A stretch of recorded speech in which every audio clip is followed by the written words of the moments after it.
gata, am dat drumul la play. Deci, Paul, când vrei tu, dacă poți să zici atâta. Da, sunt Ok. Paul Olteanu și ascultați Mind Architect sau asculți Mind Architect, cum vrei tu, varianta directă sau mai generală. Ok. Când vrei tu. Da, oricând pot, da? Deci am terminat cu partea aia, da? Da, da. Salutare! Sunt Paul Olteanu și ascultați Mind Architect. Perfect. Thank you. Dorin?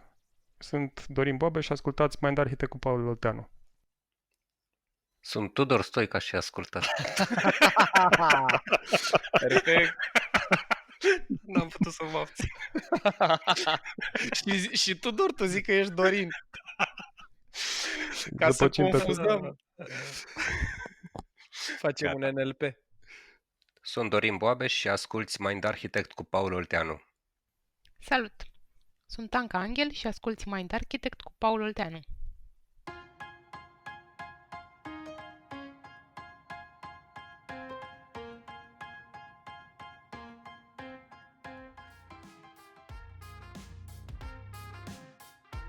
Salut, sunt Mihai Morar, bine ați venit la Mind Architect. Acesta este episodul aniversar, iar dacă vocea nu vă este destul de familiară, lăsați-mă să vă introduc în povestea episodului care împlinește cei 5 ani ai călătoriei Mind Architect. Le-a fost foarte greu membrilor echipei să conducă acest episod, de aia au angajat un agent extern care să alchimizeze cumva toate poveștile personale și profesionale ale fiecăruia și să dea până la urmă ideea că asta e o treabă de echipă, e o călătorie începută de mai mulți oameni, continuată cu și mai mulți oameni, din ce în ce mai mulți oameni și am ajuns în punctul ăsta în care suntem la o masă rotundă alături de Paul, Dana, Luciana și Dorin. Treaba mea este să vă întreb pe fiecare în parte și pe toți la oaltă cum au fost ăștia primii 5 ani.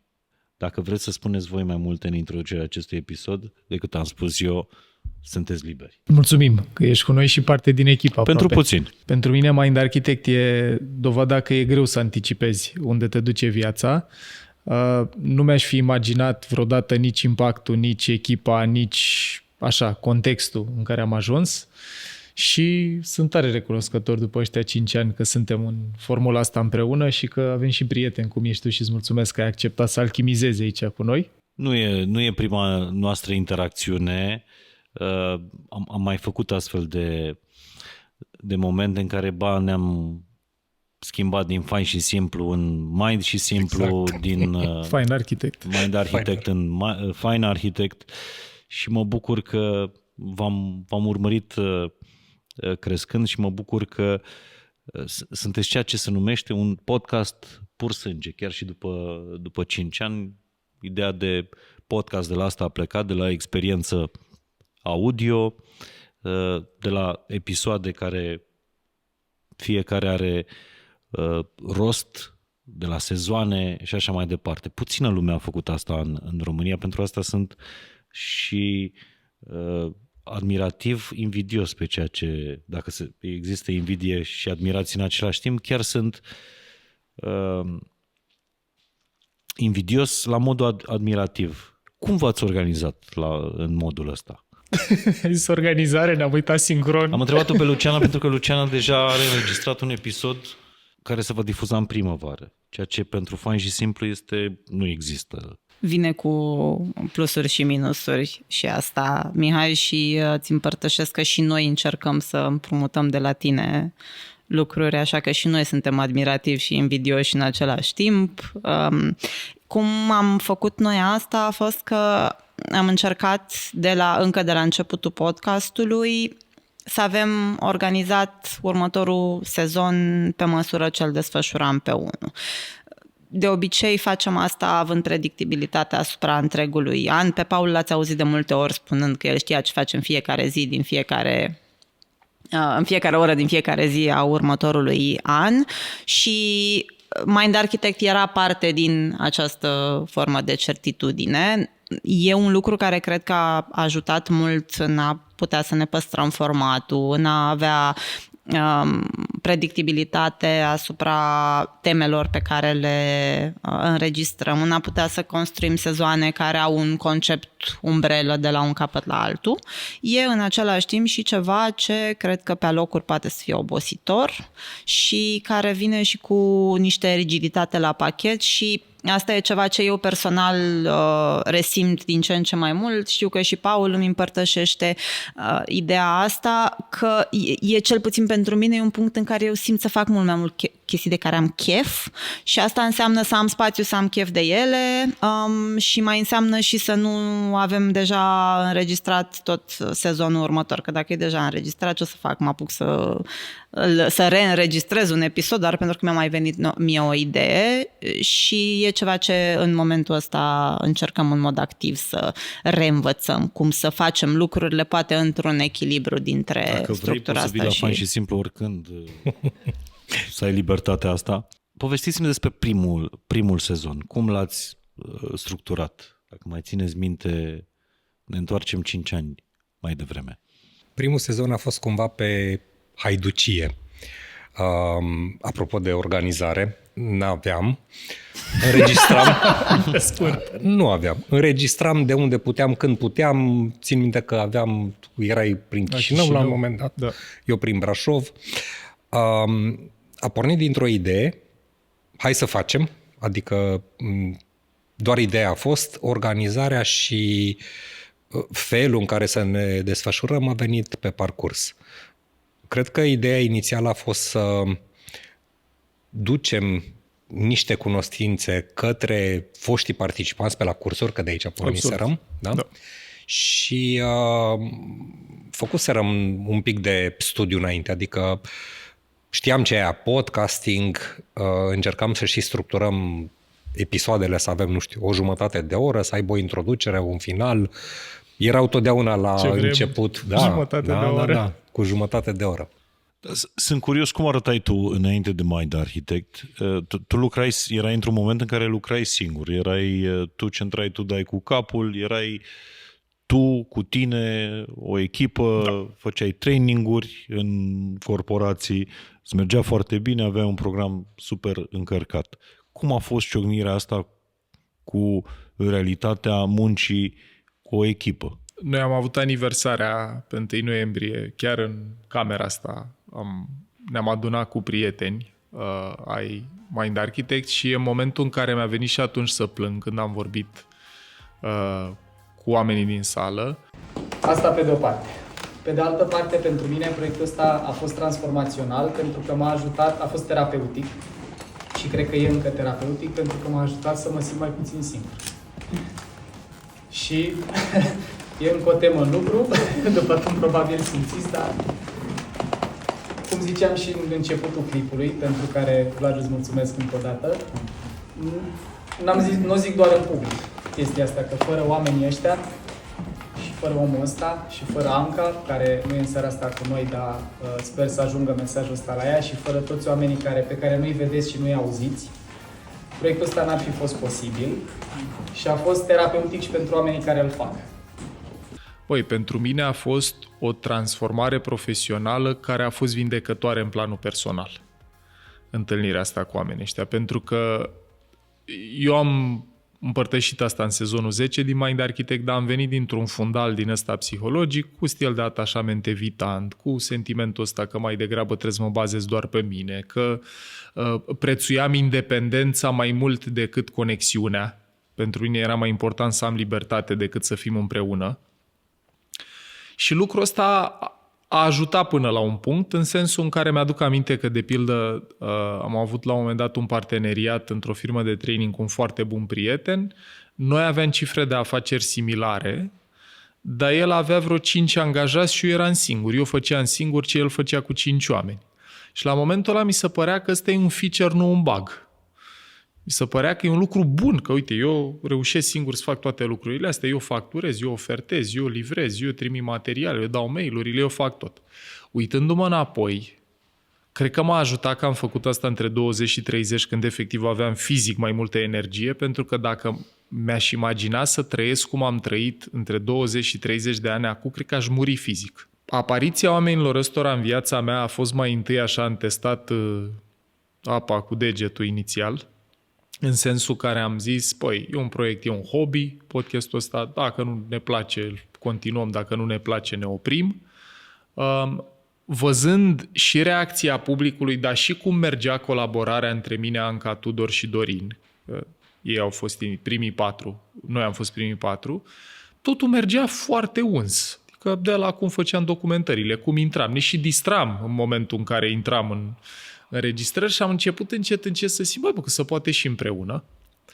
Apoi a apărut Luciana, care a fost primul nostru angajat, prima persoană care a venit în echipă pe care ne-am dorit-o și cumva și profilul de personalitate și faptul că era apropiată de mine, ne știam de niște ani din viața personală. Da, e interesantă chestia asta cu ștafeta, e mai faină decât mi-am închipuit. Eu, uite, îmi face plăcere să o introduc pe Luciana. Salutare, Tudor, mulțumesc mult de tot pentru introducere. Nu le-aș numi superputeri neapărat, dar sunt chestii care îmi plac foarte mult și care mă bucură foarte tare. Natural pentru mine e să ascult oamenii și să le înțeleg nevoile, respectiv să găsesc soluții în general pentru ele, lucru pe care l-am făcut, l-am transferat așa și în sfera profesională, sper eu cu succes. A fost prima persoană care s-a alăturat și acum, 5 ani mai târziu, la momentul la care noi purtăm conversația asta, 11 sezoane mai târziu și 5 ani și 20 de oameni în echipă mai târziu, nu mi-aș putea imagina viața altfel. Adică pentru mine, dacă înainte era un coșmar ideea de a avea echipă, angajați, responsabilitate, salarii, sediu și așa mai departe, ăla era coșmarul, acum coșmarul ar fi să fiu iar singur, să fac totul singur, să... Mai ții minte ziua când s-a născut Mind Architect? Depinde la care naștere ne referim. La ceea ce concepția sau nașterea. Concepția o ții minte foarte bine. Momentul în care Tudor eram într-o sală la IBM în pauza cursului de neuroștiință a comunicării și Tudor Stoica și Dorin Boabeș erau în curs și Tudor în pauza de masă a venit și m-a întrebat: Paul, poți să vii un pic? În sala asta era o sală cu sticlă și în experiența mea în training ăsta nu era neapărat un lucru bun. Ori vreau să aprofundăm teme din curs, ori era ceva organizatoric. M-am dus așa cu inima un pic strânsă și Tudor a zis: e foarte mișto chestia asta, super interesant. Ce părere ai avea dacă am face un podcast despre neuroștiință? Și ăla a fost momentul, restul e cumva istorie. Eu la momentul respectiv știu că i-am spus că da, aș vrea, dar nu mai am când. Eram în perioada în care aveam 180 de zile de curs pe an, nu mai aveam timp nici să respir. Și Tudor a zis: niciun stres, nu trebuie să te pricepi la podcasting, asta facem noi, doar să vii să povestești despre lucrurile pe care le povestești oricum în training. Și așa cum am zis de multe ori, dar se cade să o repet și în episodul ăsta, nu mi-am imaginat unde o să ajungem sau ce o să se întâmple. Asta a fost concepția. Lansarea, nu mi mai aduc aminte așa bine, știu că a fost pe 1 noiembrie 2019, primul episod cred că l-am tras undeva în august. Deci a fost cursul prin iulie, ne-am setat pentru august să înregistrăm. Am înregistrat o iterație, cred că live, fizic, în fostul meu birou din Emanuel Porumbaru, de pe strada Emanuel Porumbaru. N-a ieșit foarte bine audio și după aia am trecut la online. Și asta e o chestie foarte interesantă, că primul episod al Mind Architect a fost înregistrat, fiecare fiind eu cred că eram la Chișinău, am impresia, cu un curs la o companie, Tudor cu Dorin erau în București, Anca Angel la fel. Mi-ar plăcea să reascult acum, după 5 ani, episodul ăsta, să zicem pilot. Episodul ăsta care n-a apărut și să vezi și ce niciodată. s-a întâmplat înainte. Episodul pilot. Da, nici nu știu dacă îl mai avem pe la pilot. Nu știu dacă avem conversația aia. Sincer, nici nu mai știu ce am înregistrat atunci, dacă a fost chiar episodul 1 din Mind Architect, că Tudor cu Dorin m-au invitat la podcastul lor, că ei aveau un podcast doar al lor, care se numea Rețeaua, care era despre IT. Eu, într-o viață anterioară, metaforic vorbind, am lucrat în zona asta, am făcut site-uri, am configurat servere, viața mea putea ușor să meargă în zona asta de IT-ist. Și cred că pe ăla l-am înregistrat la mine la birou și au tras ei concluzia că, ok, dar parcă sunetul n-a fost. Poți să-mi spui cum erai acum, așa brut, Da. cum erai acum 5 ani și cum ești acum? Diferența majoră a fost când am ieșit un pic din bulă. Da, asta e. Și trăiesc în continuare într-o bulă, și corporație, și familie, și oraș.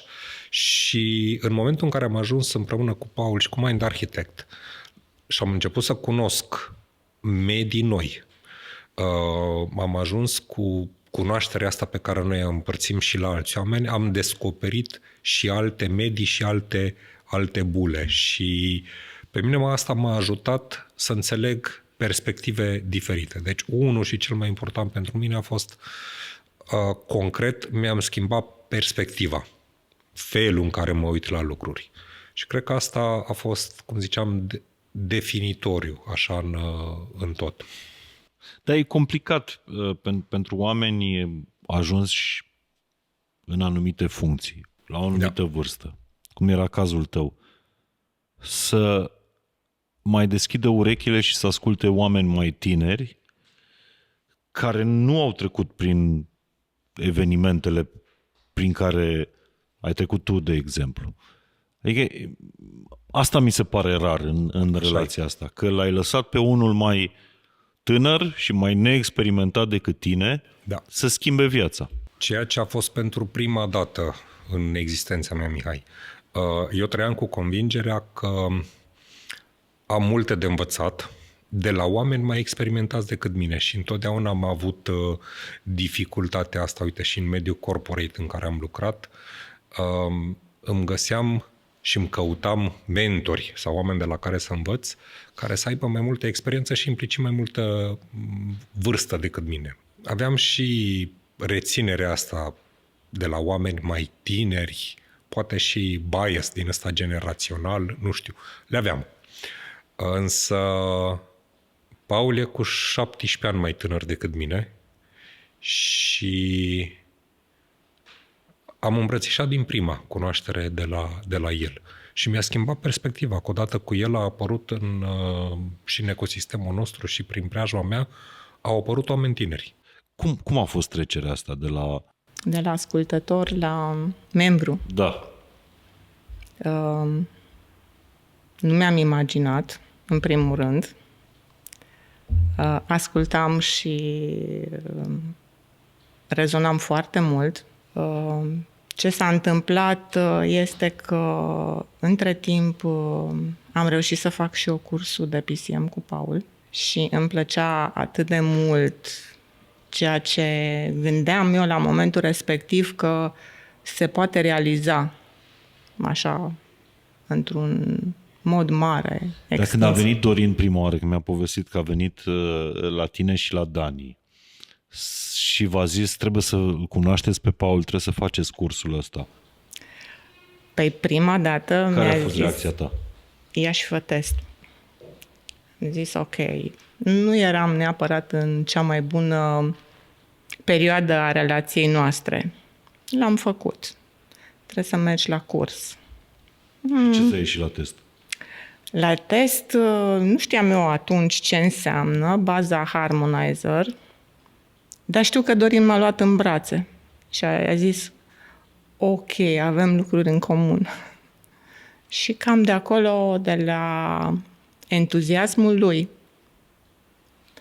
a plecat să vreau să știu mai mult. Dorin mi-a zis mai devreme că Paul / Mind Architect i-a schimbat viața. Da. La fel afirm Tu poți și să eu. zici că Paul / Mind Architect va schimba relația sau va salva relația? Ne-a schimbat foarte mult relația și ne-a schimbat și viața.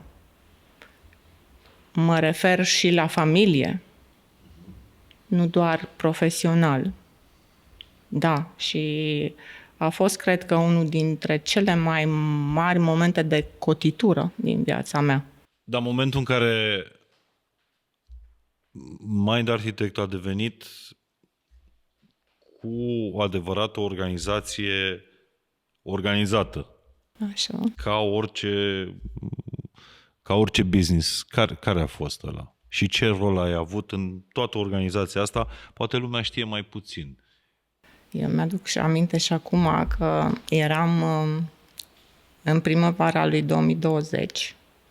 Eram în Roșu, la noi în curte, eu cu Dorin și cu Paul. În localitatea Roșu. În localitatea Roșu, județul Ilfov. Grădina noastră, unde locuim noi. Și ne uitam peste un proiect care la momentul acela mi se părea atât de frumos. Nici nu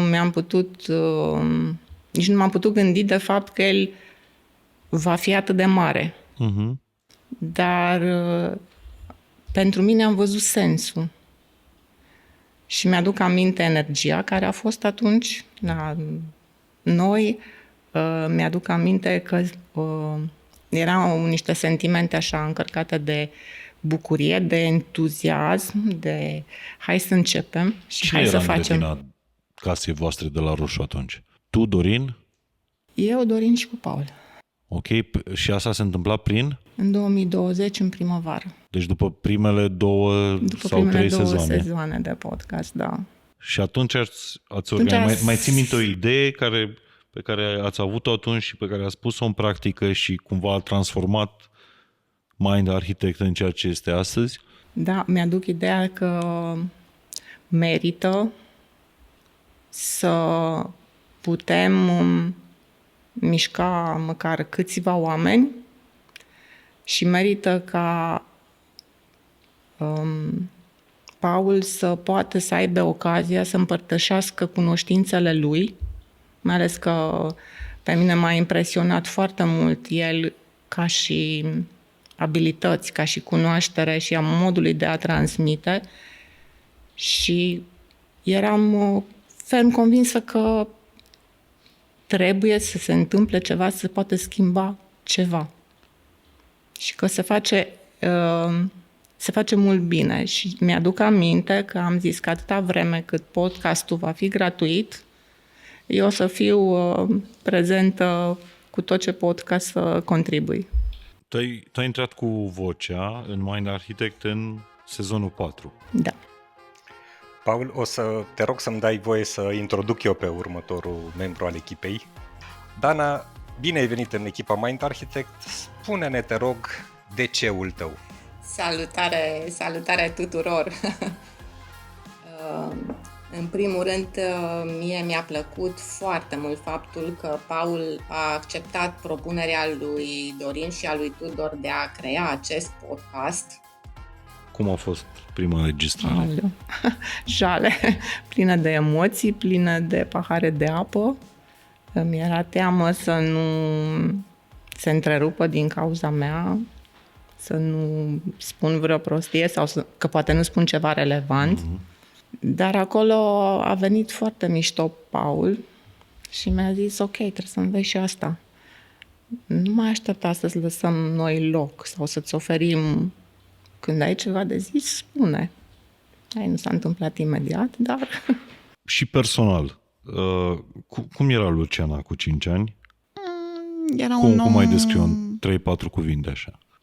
Trebuie să zic cu fraze, că nu iese cu cuvinte. Bagă fraze. Era un om care căuta foarte mult adrenalină și mă mai observ în momente din astea în care trebuie să pregătim ceva repede sau e ceva de care sunt foarte încântată, mă mai observ că mă duc pe panta aia și mai vine o idee și aș mai vrea să mai facem și asta și hai că mai e puțin timp, dar reușim. Și când mă observ, de fiecare dată zic, no, e ok, e în regulă și până aici cât am făcut acum nu e nevoie neapărat să mergem în spațiul ăla în care e super mult dinamism. Deci eram un om care era puternic ghidat de momente încărcate cu adrenalină. Eram un om care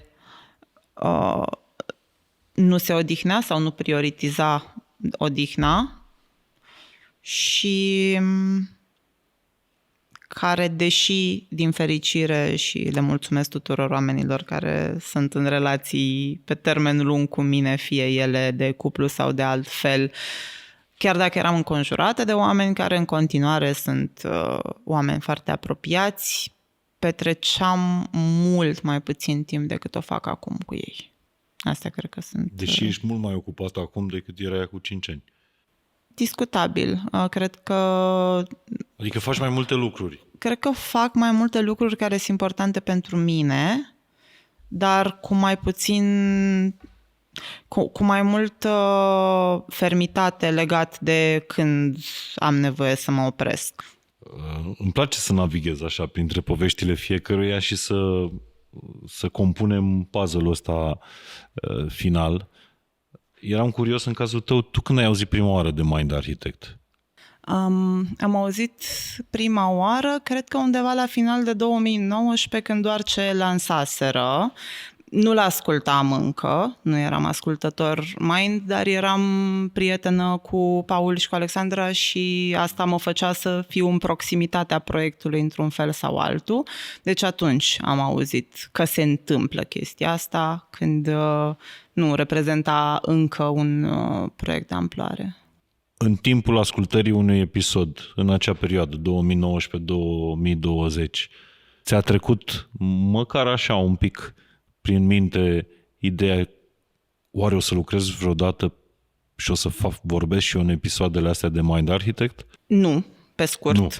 Vorbitul în episoade nu reprezenta de niciun fel o idee care era în mintea mea. Ce era în mintea mea la momentul respectiv era faptul că mi-aș dori să fiu implicată în ceva care să fie asemănător cu ce părea să aducă Mind Architect la momentul ăla. Și ce ai simțit în momentul în care ai primit invitația să te alături echipei? A fost... Mi-aduc aminte că vorbeam cu Paul la telefon și el a zis, ia-ți timp, gândește-te dacă vrei, cum vrei, care e formatul, de când. Mi-a povestit cam ce și-ar dori el de la proiect.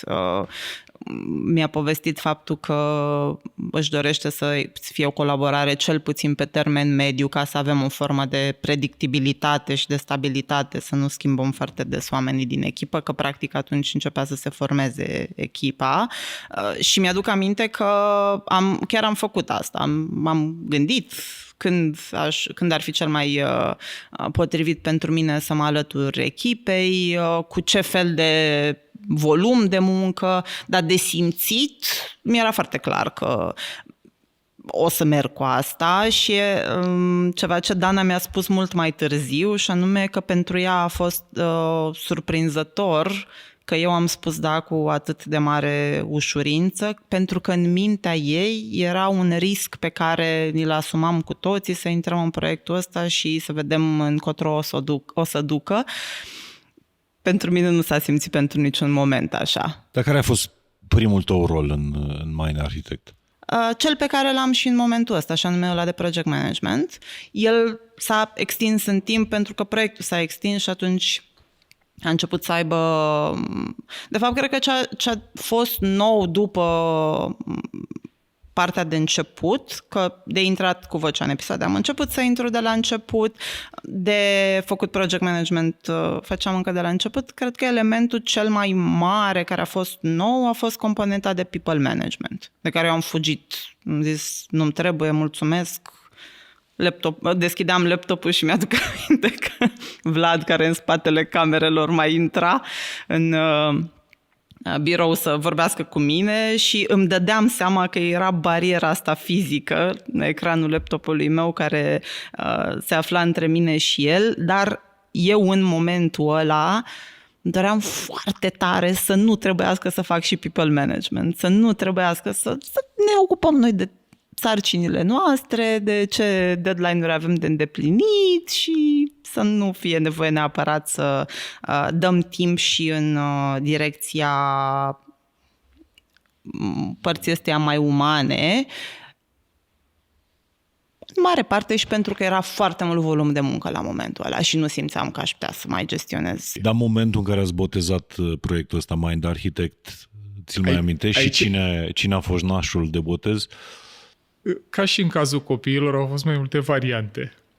Prima variantă pe care cred că a propus-o Tudor a fost Neurostories.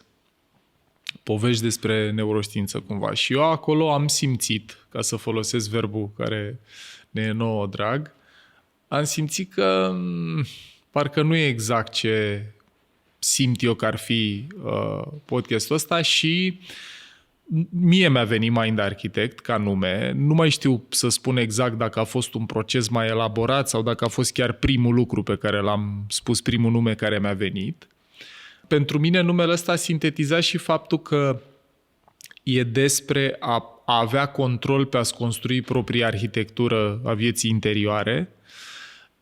Era și în zona asta mai științifică, mai tehnic, architect, zona asta, și logo-ul, care are o poveste foarte interesantă. Verișorul meu, Mihai Mija, care a făcut toată grafica care a apărut la noi în podcast în toți anii ăștia, a fost chiar primul logo pe care ni l-a dat. Și m-am îndrăgostit când am văzut creierul și copacul și ideea asta de natural, organic, copac și ideea de creier, mind, neuroștiință, mi s-a părut că se potrivesc foarte frumos. Deci a fost prima propunere de logo? Prima propunere de logo și a fost și au fost două opțiuni. Neurostories, unde eu am și simțit cumva că e restrictiv, că ne-ar fi obligat să vorbim exclusiv despre neuroștiință. E adevărat, dar era un nume care descria mult mai bine inițial ceea ce vreți voi să faceți. Mind Architect mi se pare mult mai abstract și mi se pare curajos faptul că ați ales numele ăsta într-un final.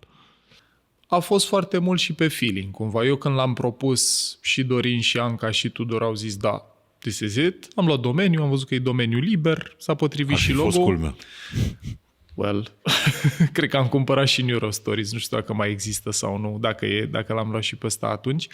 Eu ce am simțit cumva încă de la început, că mi-ar plăcea să se întâmple în timp dacă am fi continuat, pentru că efectiv a fost un experiment și mă bucur cumva că am ocazia să repet ideea asta, că n-a fost un plan bine construit, bine deliberat, începem cu sezonul ăsta, urmează ăsta, plecăm din punctul A, ajungem în punctul Z. Eu mi-am dorit să putem să vorbim și despre alte teme care să nu fie exclusiv ancorate în neuroștiință, să nu fie doar despre neuro, pentru că e și universul psihologic, e și universul sociologic. Uite, colega mea, Luciana, zilele astea a devenit studentă la Facultatea de Asistență Socială și atât oamenii care au venit ulterior în echipă și care au apărut cu vocea, dar și noi aveam și pasiuni și preocupări care nu erau exclusiv din zona asta neuroștiințifică, așa că Mind Architect a fost o umbrelă mai permisivă cumva și chiar dacă la început a fost foarte, foarte mult despre neuroștiință, mi-am dorit ca în timp să poată să evolueze odată cu noi produsul ăsta media și numele Mind Architect a permis asta. Bun. Zi-mi un moment în care, un moment din ăștia 5 ani de Mind Architect, când poți să descrii echipa asta ca pe o familie, sau e greșit să spui că echipa de la muncă ți-e familie? Am citit literatură eu sunt mai degrabă în credința asta că poate fi familie. Și o consider familie. Un moment important pentru mine a fost când am pus bazele a ceea ce se numește acum Mind Architect. De fapt, după primele 2 sezoane, ne-am dat seama de impactul pe care îl avem și am început să facem o formă de organizare. Și pentru mine a fost un moment în care am făcut împreună cu echipa sau cu familia un team building și acum mi-aduc aminte la Mangalia. Și am stat un weekend prelungit acolo și am lucrat intens în planificare, în viziune, în ce ne propunem să facem. Pentru mine ăla a fost startul, deși a fost după 2 sezoane de podcast, clar că au contat și astea, dar cred că ne-a luat 2 sezoane sau mie mi-a luat 2 sezoane să înțeleg că dacă la început era despre haiducie, împreună cu Tudor, cu Anca, cu Paul, înregistram oricând de pe oriunde. În momentul în care am început să avem impact, am simțit nevoia să avem o formă de organizare între noi. să avem o viziune, o misiune, niște valori. Și astea le-ați făcut la Mangalia le-am pe făcut plajă? la Mangalia. Le-am făcut la Mangalia, pe plajă, cu pixul în mână, cu contribuție de la fiecare om al echipei. Foarte, foarte fain a fost atunci. A fost un moment de care mi-aduc aminte. Dar, Paul, tu cred că îmi povesteai la un moment dat că aveți pregătite multe sezoane ca temă umbrelă. Cred că s-au schimbat un pic lucrurile față de când am început, că la început, primul sezon, era aproape integral structura cursului meu de neuroștiința comunicării, cel pe care l-am ținut în IBM când m-am cunoscut cu Tudor și cu Dorin. De atunci și până în prezent, cred că și în sezonul 2 și 3 au mai fost teme așa la orice mi se părea mie că e relevant. Nu știu, somn, memorie, neurochimicale, a fost așa o sorcovă, dar a fost o sorcovă cu concepte care în viața mea făcuseră diferența, să înțeleg chestiile alea. Barometru care cred că a și diferențiat un pic, cel puțin primele noastre sezoane, e că temele și ideile alea fuseseră foarte mult testate în context de interacțiune live, deci eu am avut focus grupuri 10 ani înainte de primul sezon Mind Architect, văzând în discursuri publice și în training, în context de cursuri, care sunt ideile care cuplează cu oamenii.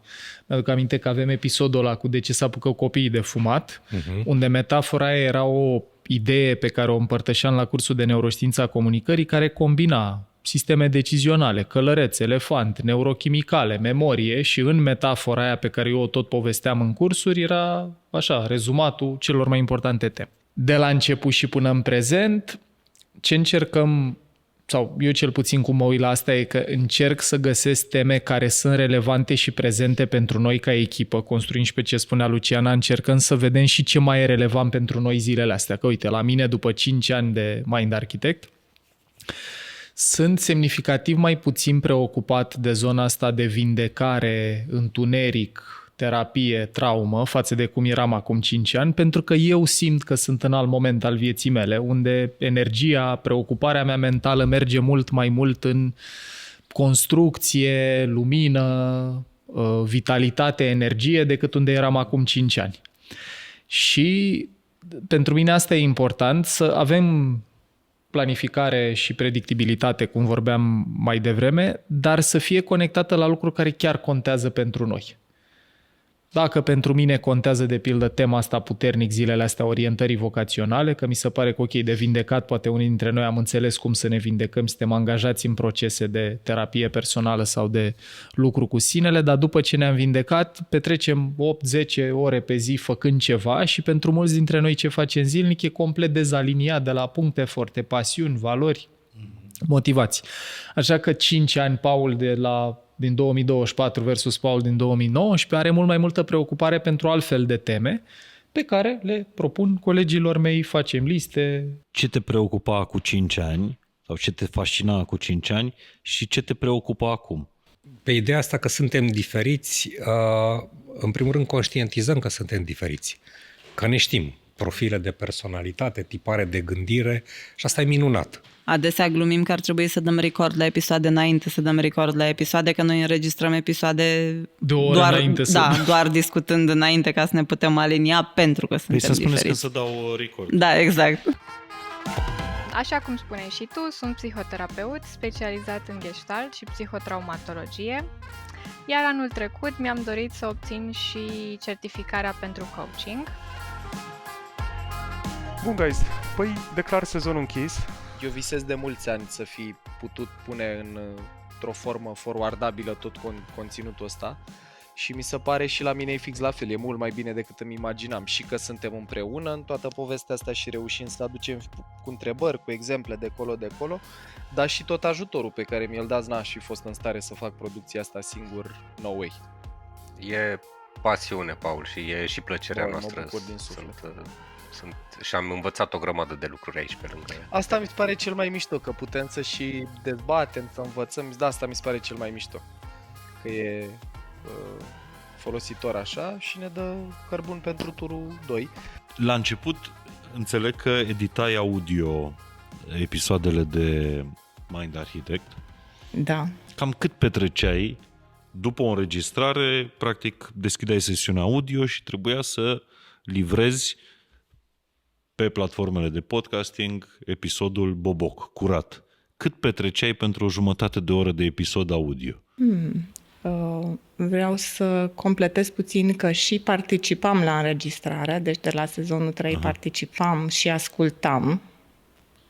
Iar ca să răspund cât petreceam, cel puțin 5-6 ore. Pentru 30 de minute Pentru 30 de minute, episod. da. Am fost atât de activată când am constatat că pot să contribuie și eu cu ceva micuț în tot sistemul ăsta, încât nu conta. N-am făcut în viața mea editare audio până atunci. Deci atunci am apucat și am învățat, dacă pot să fac ceva și eu, asta o fac. Deci 6 ore îți luau 30 de minute de material audio. Da. E vreun termen, vreun episod, vreo idee pe care n-ai vrea să mai asculți toată viața asta Pentru că le-am ascultat și le-am meditat. Suficient de mult?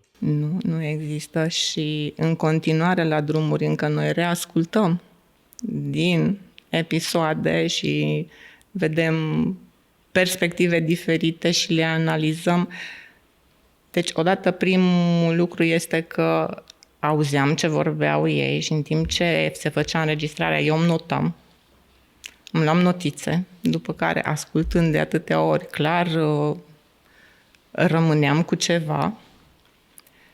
Și, de exemplu, acum când reascult sezoanele de la început, găsesc mereu câte ceva nou.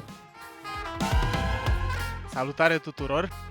Podcastul ăsta nu ar fi fost posibil doar cu energia și cu resursele noastre și acum, dragilor, cel mai frumos pentru mine, cel puțin moment din episodul ăsta și sper că sunteți încă cu noi, este cel în care îi veți cunoaște pe oamenii a căror voce n-ați auzit-o încă niciodată. Și dintre ei, deși mi-e foarte, foarte drag de toți și mă leagă o poveste personală de fiecare dintre ei, primul pe care vreau eu să-l numesc este Mihai Mija. Salut, Paul, salut, dragi ascultători. Mulțumesc că mi-ai oferit ocazia să vorbesc un pic. Și voce sexy, nu numai talent la masă și creativitate, iată. Eu aș vrea să o prezint pe Andreea. Ea s-a alăturat proiectului nostru încă din sezonul 2. Andreea, mă gândeam că poate ai vrea să ne spui și tu care este motivația ta din spate de a te alătura echipei. Că iubesc oamenii.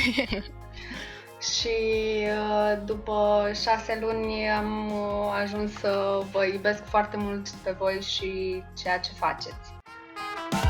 Edi, bine ai venit alături de noi. Mersi, Paul, mersi pentru invitație. Este un subiect foarte interesant și de-abia așteptam să mai am ocazie să vorbesc despre chestia asta. La tine, Dan? La mine dezvoltarea personală a început cam în momentul în care am început și facultatea. Am avut un sentiment foarte puternic de a studia și aprofunda mai multe domenii și expertize, având ca scop determinarea unei traiectorii mai precise. Uite, apropo de câte se schimbă în 5 ani, sunt curios dacă nu te-ai săturat de asta cu călărețul și elefantul, să fie asociat cu...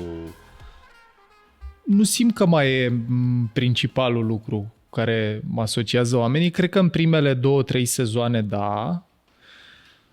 Păi... Și că am un prieten care așa te poreclește. Da. Da, păi nu știu cu cine ai avut un episod care Șerban zicea... Huidu. Așa, cu Șerban Huidu, da. Cu... Și din călăreț și elefant nu te scoate. Cred că e cumva și binecuvântarea și blestemul când reușești să găsești o metaforă sau în cazul nostru să promovăm o metaforă, că n-am găsit-o eu. A propus-o Jonathan Haidt, care e psiholog la Universitatea din New York, dar dacă oamenii înțeleg dincolo de metaforă și ceva util pentru viața lor din ea, nu au o problemă dacă se gândesc cu precădere la mine când o asociază cu mine. Cu toată sinceritatea, cred că riscul pe care eu la persoana întâi l-am simțit așa un pic este să ajungi făcând un produs din ăsta media care are cât de cât succes, să încep să mă gândesc la ce își doresc oamenii sau ce au oamenii nevoie mai mult decât ce mă preocupă pe mine. Pentru că succesul pe care noi cred că l-am avut când am lansat podcastul a fost că toate temele alea erau super preocupări și pasiuni pentru fiecare dintre noi. La unii curiozitate, la alții expertiză sau cunoaștere. Și pentru mine e un echilibru de care vorbesc și cu Luciana frecvent, vorbesc și cu Dorin și cu Dana, mai avem dezbateri pe tema asta, că mie mi se pare că e util să poți să te actualizezi. Și chiar în camera asta, la aniversarea de pe 1 noiembrie, am zis ideea asta, că vorbeam noi și în 1 la 1, că nu-mi doresc pentru noi la mulți ani, ci îmi doresc câți ani vom putea rămâne relevanți și vom avea de spus lucruri care ajută, dar care sunt și relevante pentru noi personal. Ne spuneați la mulți ani și speranța mea sinceră este să avem în formatul ăsta pe câți ani produsul ăsta media va fi relevant pentru oameni și noi ca echipă vom avea ceva relevant de zis. Că sunt multe filme care ar fi trebuit să termine la sezonul 2 și ar fi fost bine, dar au ajuns până la sezonul 20 și a fost mai puțin bine. Așa că ce-mi doresc și pentru noi și pentru voi e sănătate, dragilor, iubire, oameni dragi alături, energie pentru tot ce are sens și să ne întâlnim în genul ăsta de context de mulți ani de aici înainte.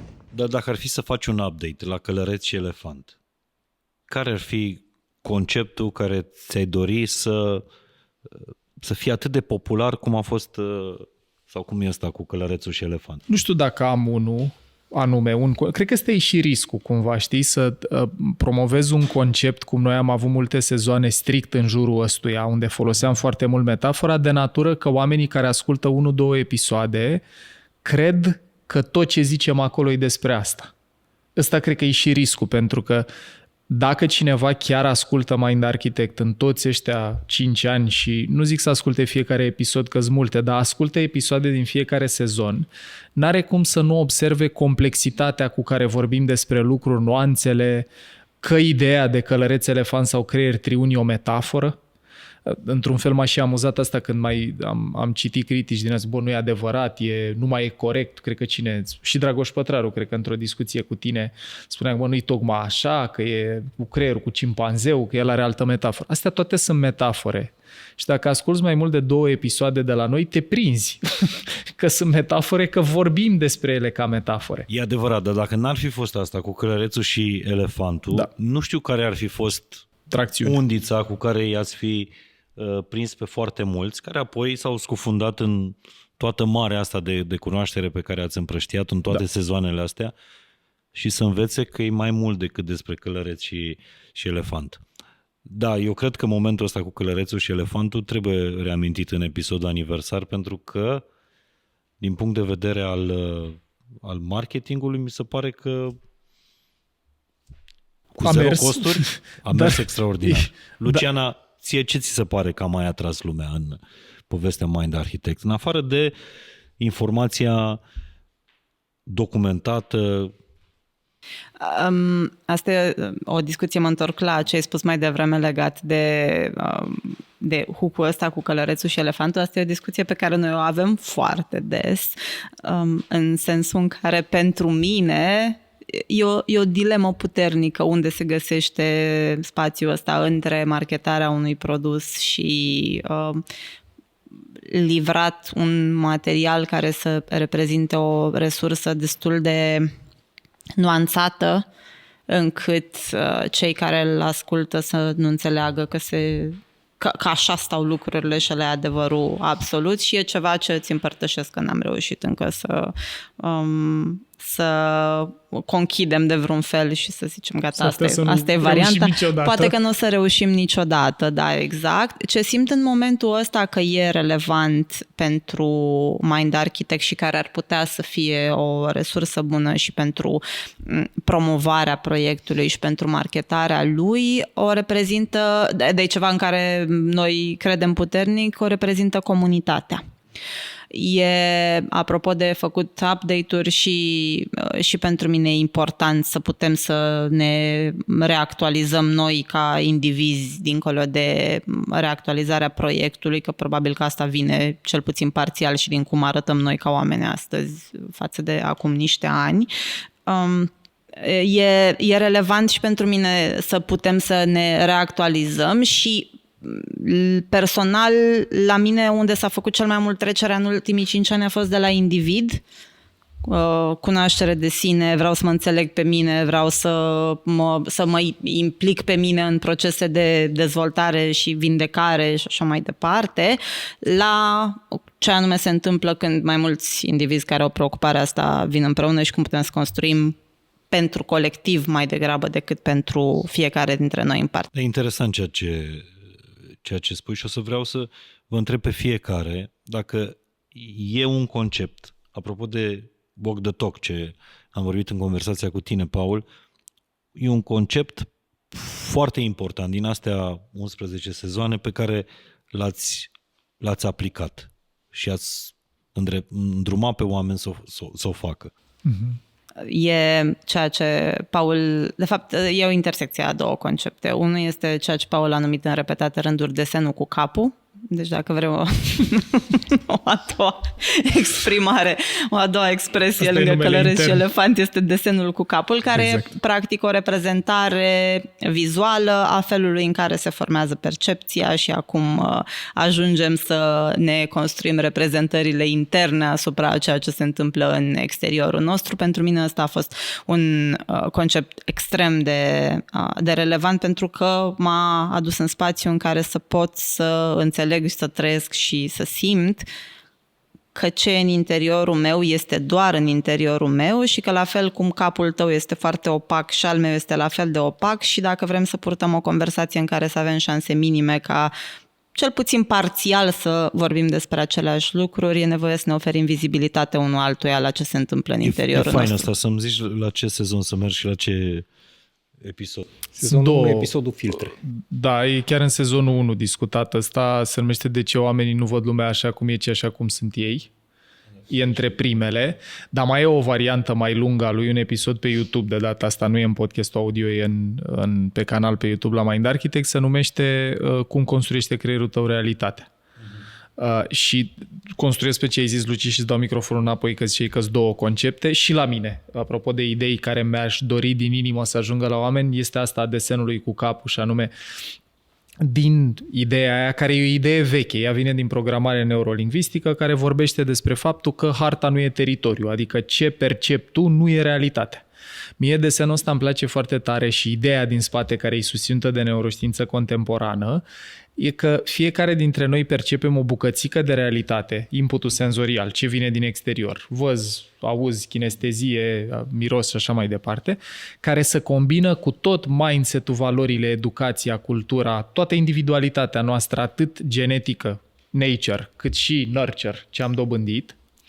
Și încă una, că în percepția noastră conștientă, în ce înțeleg eu, respectiv tu, Dana, Luci și Dorin, din realitate sau oricare din cei care ne privesc, contează super mult starea emoțională de la momentul percepției. Dacă ești relaxat, în stres optim, supraîncărcat sau în distres. Și la mine construiesc pe ideea asta ca să numesc și al doilea concept, care pentru mine a făcut o diferență, e ideea asta de care am vorbit chiar în sezonul 11. Deci avem unul din sezonul 1 și unul din sezonul 11, despre tranziția de la time management la bugetare energetică. Eu am avut nevoie de toți anii ăștia, de tot ce am trăit, tot ce am experimentat, să mă prind că eu bugetam ore în zi, mă uitam în calendar pentru o întâlnire, vedând dacă mai am ore, când sistemul nervos de fapt operează cu energie, nu cu timp.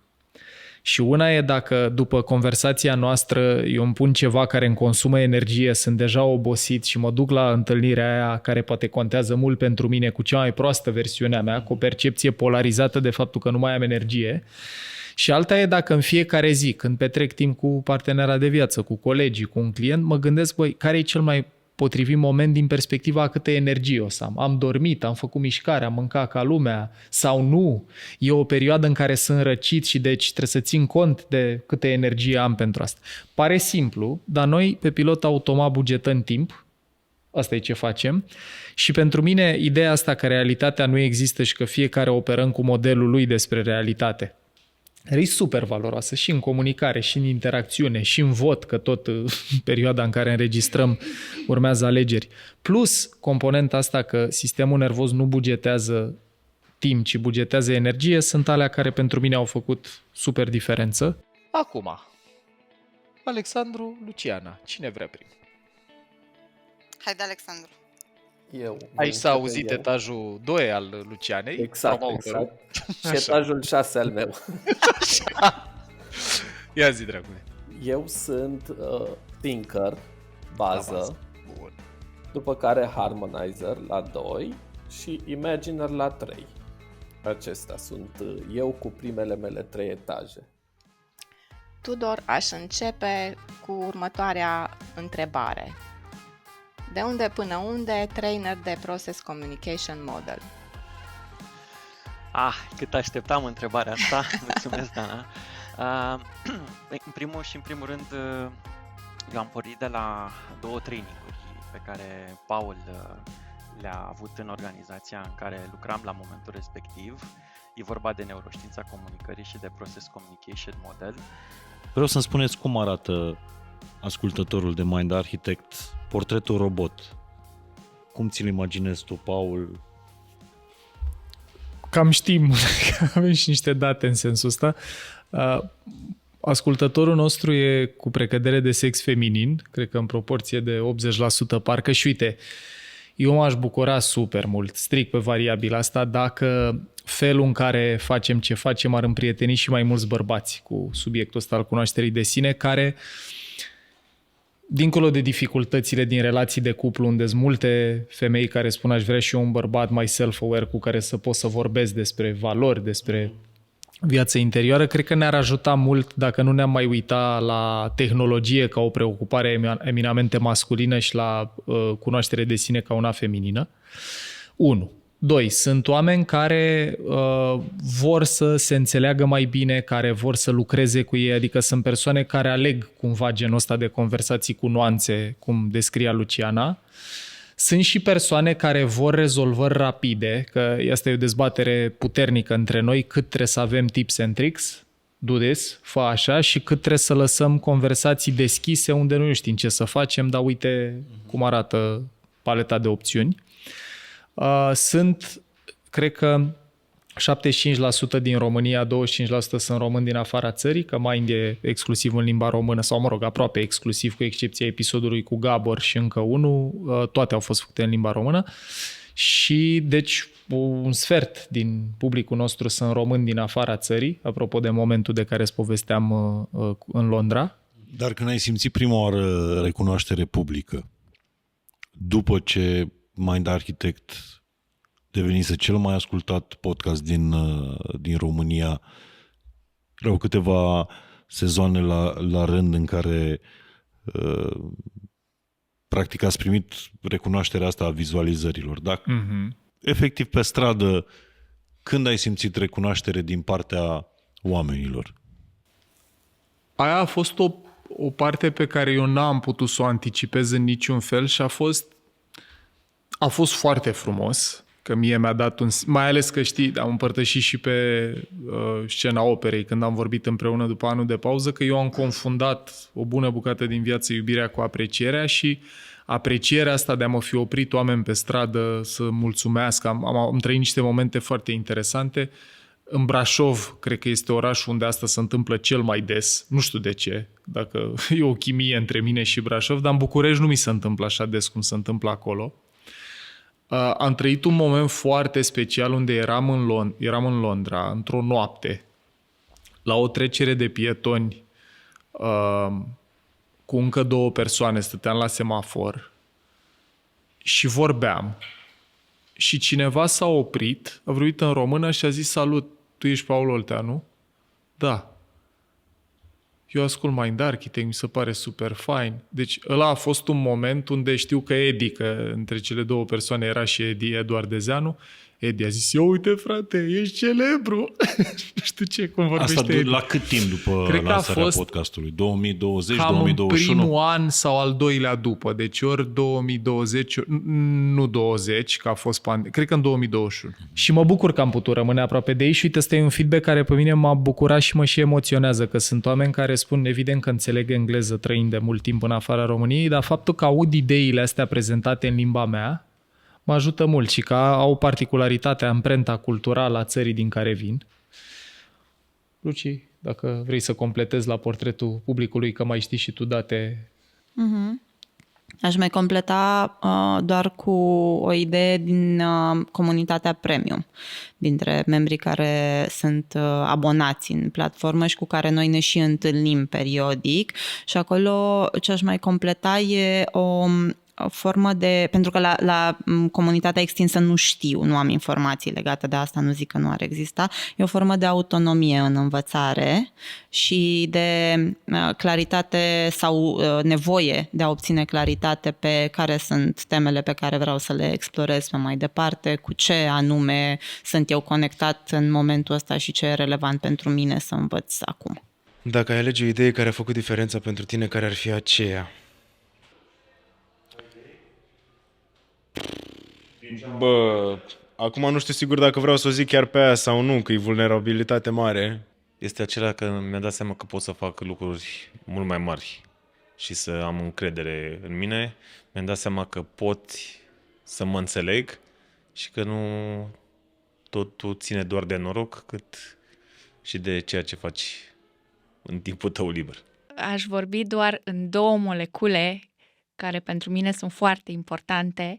Aș vorbi despre oxitocină și aș vorbi despre dopamină. Fiecare lucru ce a venit către noi, la nivel de provocare, totul a adus de fapt o altfel de stare. Am putut să le primim diferit și ne-am dat voie să fim altfel. Dacă până la a obține informațiile din podcasturile pe care noi le-am văzut, ascultat, nu știam cum să procedăm și poate clacam mai devreme de termen, ei bine, odată cu noua informație pe care noi o obțineam, reușeam cumva să ne aducem într-un alt fel de echilibru și să le primim într-un mod diferit. Ne-am dat voie să fim, să simțim, să facem tot ceea ce simțim că ne este dat. Și asta ne-a făcut cumva să ne bucurăm de reușite, să ne bucurăm și de cele mai puțin reușite și să fim acolo, să continuăm pe drum. Pentru mine, cred că într-un final, după ce am înțeles-o, e curba stresului. E ideea asta de și cum se leagă și cu deturnarea emoțională. Faptul că dacă sunt sub prea mult stres, pur și simplu ajung în punctul în care nu mai sunt în deplinătatea facultăților mentale și asta nu e ceva care ține de, nu știu, slăbiciunea mea, incapacitatea mea sau orice altceva din registrul ăsta, e pur și simplu modul în care funcționăm biologic vorbind. Ideea care pentru mine a făcut diferența și o face încă de când am auzit-o a fost cea cu care Paul a revenit din pauza lui și anume cea în care foarte des, prea des, confundăm iubirea cu aprecierea și motivația din spate. Foarte greu. Foarte greu de rezumat o idee. Poate din prisma faptului a ceea ce fac eu în echipă, dacă mă ocup de partea asta de social media, pentru mine cel mai important lucru e ideea de comunitate. Și atunci când creezi și faci lucruri în comunitate, da, fără să existe competitivitate, mie mi se pare că atunci ies cele mai faine lucruri și cred că asta e ce rămâne cu mine. Ideea de comunitate și cât de multe lucruri poți să faci atunci când accepti că fiecare poate să vină cu lucruri diferite, dar puse la oaltă să așa ca niște piese de puzzle și fac ca totul să fie întreg. Ideea care a făcut diferența pentru mine oferită de Mind Architect a fost faptul că ar trebui să mă opresc din a face anumite lucruri pe partea profesională, chiar și dacă le fac cu cea mai mare plăcere, pentru că eu am fost una din persoanele care a abuzat de corpul meu și de voința mea și de tot ceea ce credeam eu că ar putea face corpul meu, încă de la o vârstă fragedă, și drept urmare nu mi-am ascultat corpul și m-am îmbolnăvit de o boală autoimună însă după ce am stat din nou și am discutat cu Paul și cu membrii ai echipei Mind Architect, Vlad, Cosmin, Dana, Dorin, fiecare dintre ei au contribuit cu câte ceva, chiar și Alexandra, pentru că au fost oamenii care m-au ajutat să ajung înapoi la o stare bună, psihică, și dacă nu mă înșel, modul în care mi-a prezentat Paul următoarea idee a fost că e normal și e ok ca în momentele în care simți că te scufunzi să te duci la fund. Nu-ți face griji că întotdeauna o să fie oameni care te mai scot încă puțin, chiar dacă tu după aia mai ai nevoie de momente în care să te izolezi, să te duci înapoi, să te scufunzi în gândurile alea și în momentele alea, pentru că la final oricum o să fie alți oameni care o să te scoată de acolo. Țin minte, printre primele episoade venise vorba de a găsi un sens în ceea ce te doare acum sau în suferința pe care o ai acum și de a găsi un rost, și chestia asta, ideea aceasta m-a ajutat foarte tare în momentul în care eram cu un bebeluș foarte mic. Eram absolut deprivată de somn. Dacă dormeam 2 ore legat era mult. Și acel copil plângea și avea nevoie de mine și cumva simțeam că nu mai ies din acest loop și totodată, amintindu-mi de acest lucru, m-a ținut cumva pe linia de plutire, gândindu-mă, hai că o să treacă, haide că fac chestia asta pentru ceva ce contează. Și aici a fost unul dintre lucrurile care m-a ajutat enorm. Cel mai tare m-a rupt o seară în care stăteam în cadă și mi-am pus adică ultimul episod care a ieșit din Mind Architect, și adică cel cu narcisismul. Și l-am ascultat pe tot și după ce l-am ascultat pe tot am început să plâng. M-am simțit cel mai mizerabil om din viața mea. Am simțit că toți oamenii din jurul meu... Am simțit că nu merit niciun om din jurul meu și am schimbat o grămadă de dinamici în capul meu legate de niște oameni din viața mea pe care dintr-o dată am început să mă consider norocos eu că îi am în preajma mea și nu invers. Ceva ce era cumva o dorință internă că ar fi invers. Și cumva de acolo a pornit tot drumul meu de a încerca să-mi dau seama de unde vine, de ce vine, cum funcționează toată bucata asta și cumva am încercat să separ tot discursul în general foarte agresiv asupra acestei teme. Eu nu văd foarte mult acum că se vorbește despre narcisism, dar foarte mult se vorbește foarte unilateral, adică e foarte mult despre cum recunoști narcisiștii din viața ta, fă cumva să scapi de ei. Acum, să fiu sincer, nu cred că sunt cel mai rău narcisist, nu știu în ce măsură sunt, cât de mult, dar eu am simțit-o în plex, adică am simțit că e ceva foarte mult și cumva mi-am dat seama că singura variantă prin care o rezolv sau accept e prin blândețe, nu prin această agresivitate. Zic asta cumva și pentru că mi se pare că e dureros, adică mi se pare că nu rezolvi neapărat ceva în toată treaba asta dacă vorbești cu agresivitate despre genul ăsta de temă. Asta pentru că eu m-am simțit așa și nu mi-a plăcut. A fost greu, chiar a fost greu și m-am judecat foarte tare, încă o mai fac, încă am această frică foarte mare să nu fac asta și să nu fie totul despre mine și să, nu știu, vreau să fiu un om bun, cam aia. Și să fie despre alții mai mult decât e despre mine și în același timp să fie despre mine mai mult decât despre alții, da, o doză sănătoasă. Uite, o întrebare grea. Cred că aș putea să spun vreo 2-3. Una ar fi necesitatea odihnei. Să avem intervale regulate în care ne odihnim. Toată viața am crezut că ziua liberă este încă o oportunitate de a mai bifa câte ceva pe to-do list și mă simțeam vinovat și am rezonat foarte mult, am rezonat foarte mult cu membrii din podcast care împărtășeau această experiență și această stare de vinovăție în momentul în care aveau timp liber și nu îl umpleau cu ceva. Și asta a fost un moment în care mi s-a aprins un beculeț și la care m-am gândit foarte mult. Și anume să-mi selectez momente din săptămână care sunt pentru a nu face nimic. Și să nu cred că nimicul acela poate fi umplut cu mers la sală, de exemplu, sau cu ieșit în oraș, sau cu orice altceva. Am făcut multe episoade foarte faine la Bosch și gândul cu care rămân din colaborarea cu Mind Architect e că autenticitatea este cea care primează în tot ce facem, iar atunci când ești aliniat cu valorile tale la job, nimic nu te poate opri să faci lucruri faine. Înainte de Mind Architect, eu nu știam de puterea subconștientului. Și aceasta este ideea principală, care cred că a fost ca și leitmotiv pe toate sezoanele din Mind Architect, care pentru mine a făcut diferența.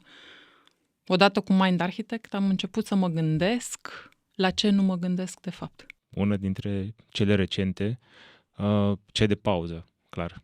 Pentru că în ultima perioadă mi-a prins foarte bine să reînvăț să aplic ideea asta, în ideea în care a fost un dute-vino între viața profesională, viața personală și timpul petrecut între cele două, plus o mutare dintr-un oraș în altul, în care a trebuit iarăși să învăț să aplic conceptul de pauză și asta, simplu spus, cred că mi-a salvat mult timp și multă bună dispoziție. Plus un pic de reconectare cu prietenii și cu anumite persoane din viața mea, de care mi-am dat seama sincer că mi-a fost și drag și dor.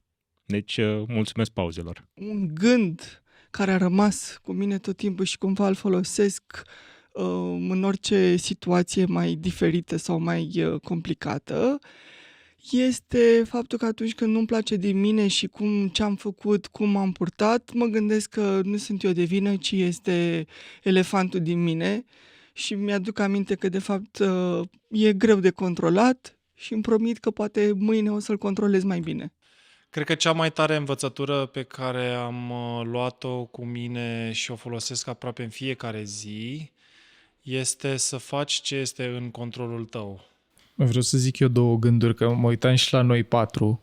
Noi am făcut o cercetare despre brand care a început, am făcut-o în 2024, ca să înțelegem un pic la aproape 5 ani de când existăm, cum percep oamenii brandul Mind Architect. Și e foarte drăguț că în cercetarea asta a rezultat că sunt cuvinte asociate brandului din registru claritate, structură, insight, revelație, deci pe zona asta cognitivă, că înțeleg chestii și le înțeleg cu claritate.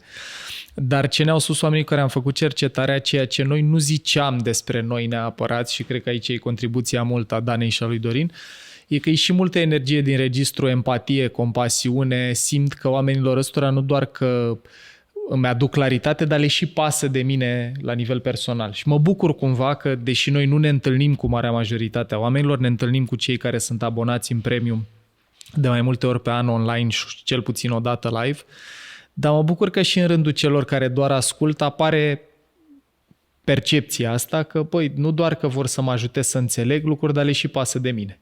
Care mie mi se pare un super capital, așa, a ce am reușit să facem în anii ăștia 5.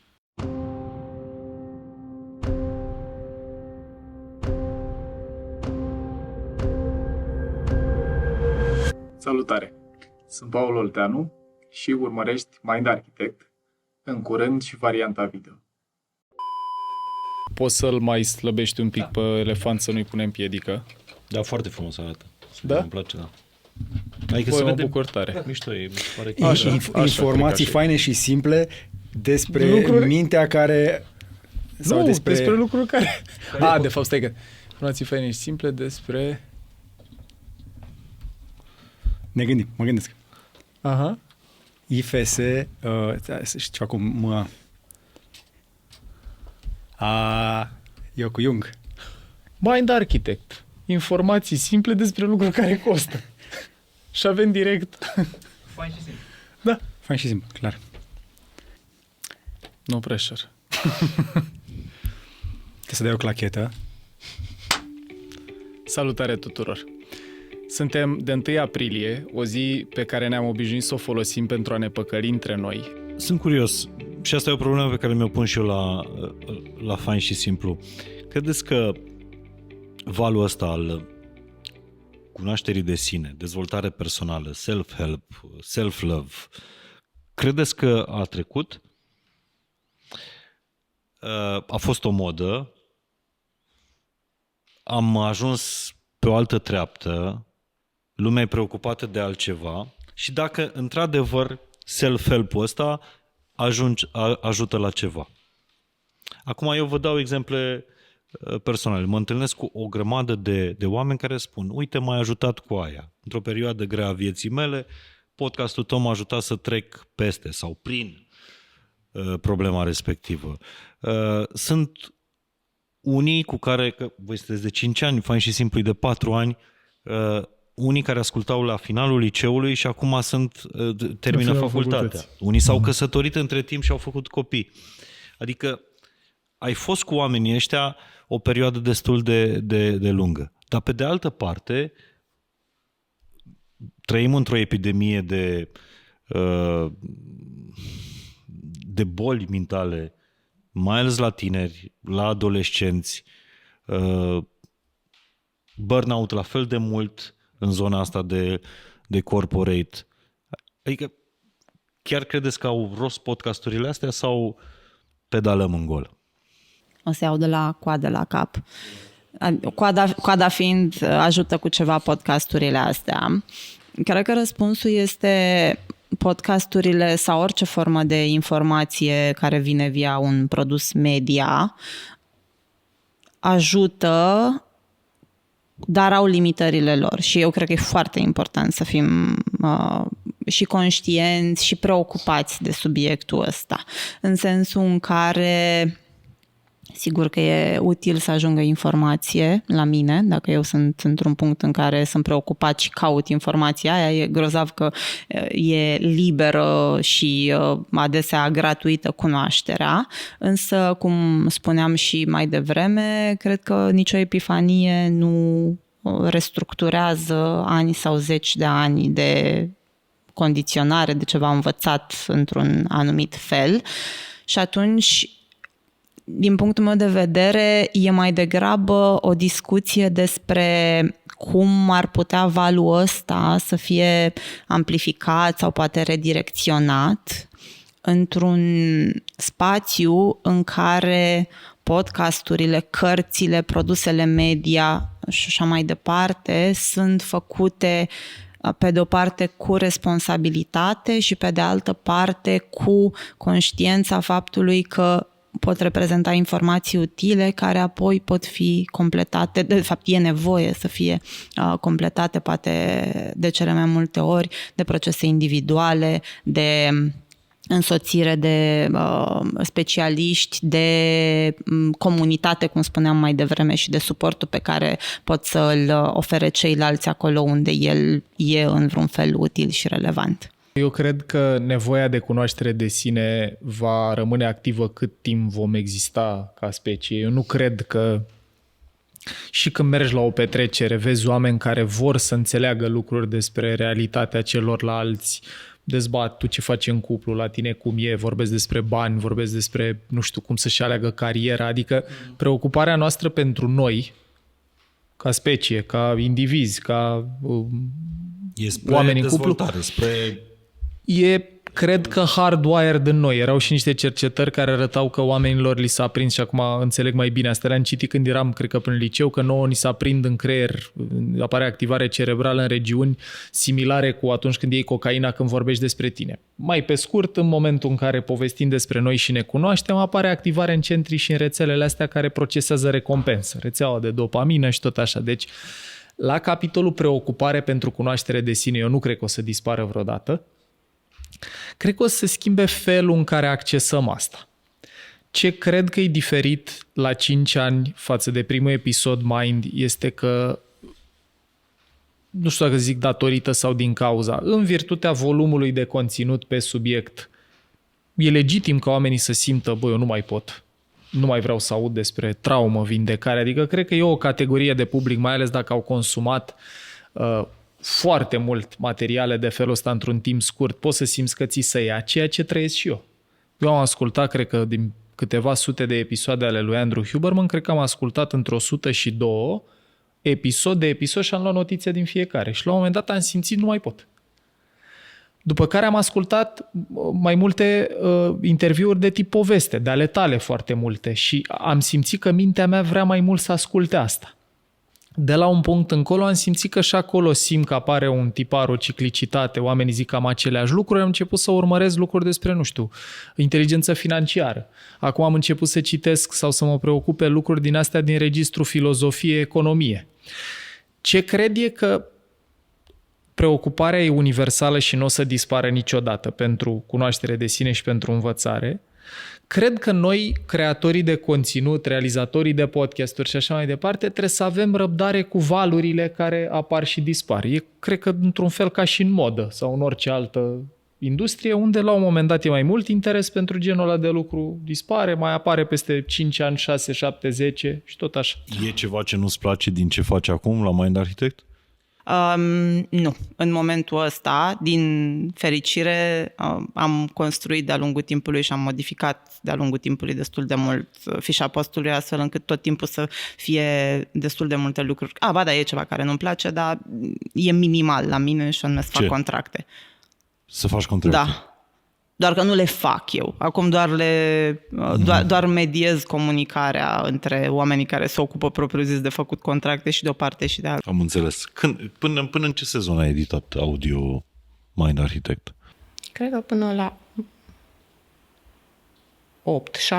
7-8 pe acolo, ca sezoane. Te săturase, nu mai puteai să auzi 5-6 ore aceleași voci sau de ce? Nu m-am săturat să aud aceleași voci, chiar într-un fel regretam că e informație și era cunoaștere pe care pe mine eu chiar mi-o doream și îmi părea rău să renunț la asta, doar că au fost 3 ani de foarte multe ore.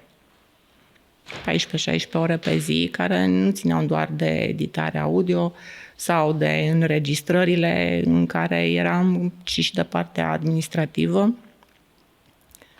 Și chiar dacă făceam toate lucrurile astea cu foarte multă plăcere, corpul și-a spus cuvântul. Și atunci a trebuit să fac o alegere. Mă uit acum către cei care ne privesc. Dragilor, începând cu sezonul 8 și sezonul 9 din Mind Architect, o să auziți 3 voci familiare în loc de 4. Eu, după anii ăștia 3 de Mind Architect, dar și pentru tot ce am conștientizat legat de viața mea de dinainte de Mind Architect, am nevoie de o pauză și pauza de care am nevoie nu e un rămas bun, e un la revedere.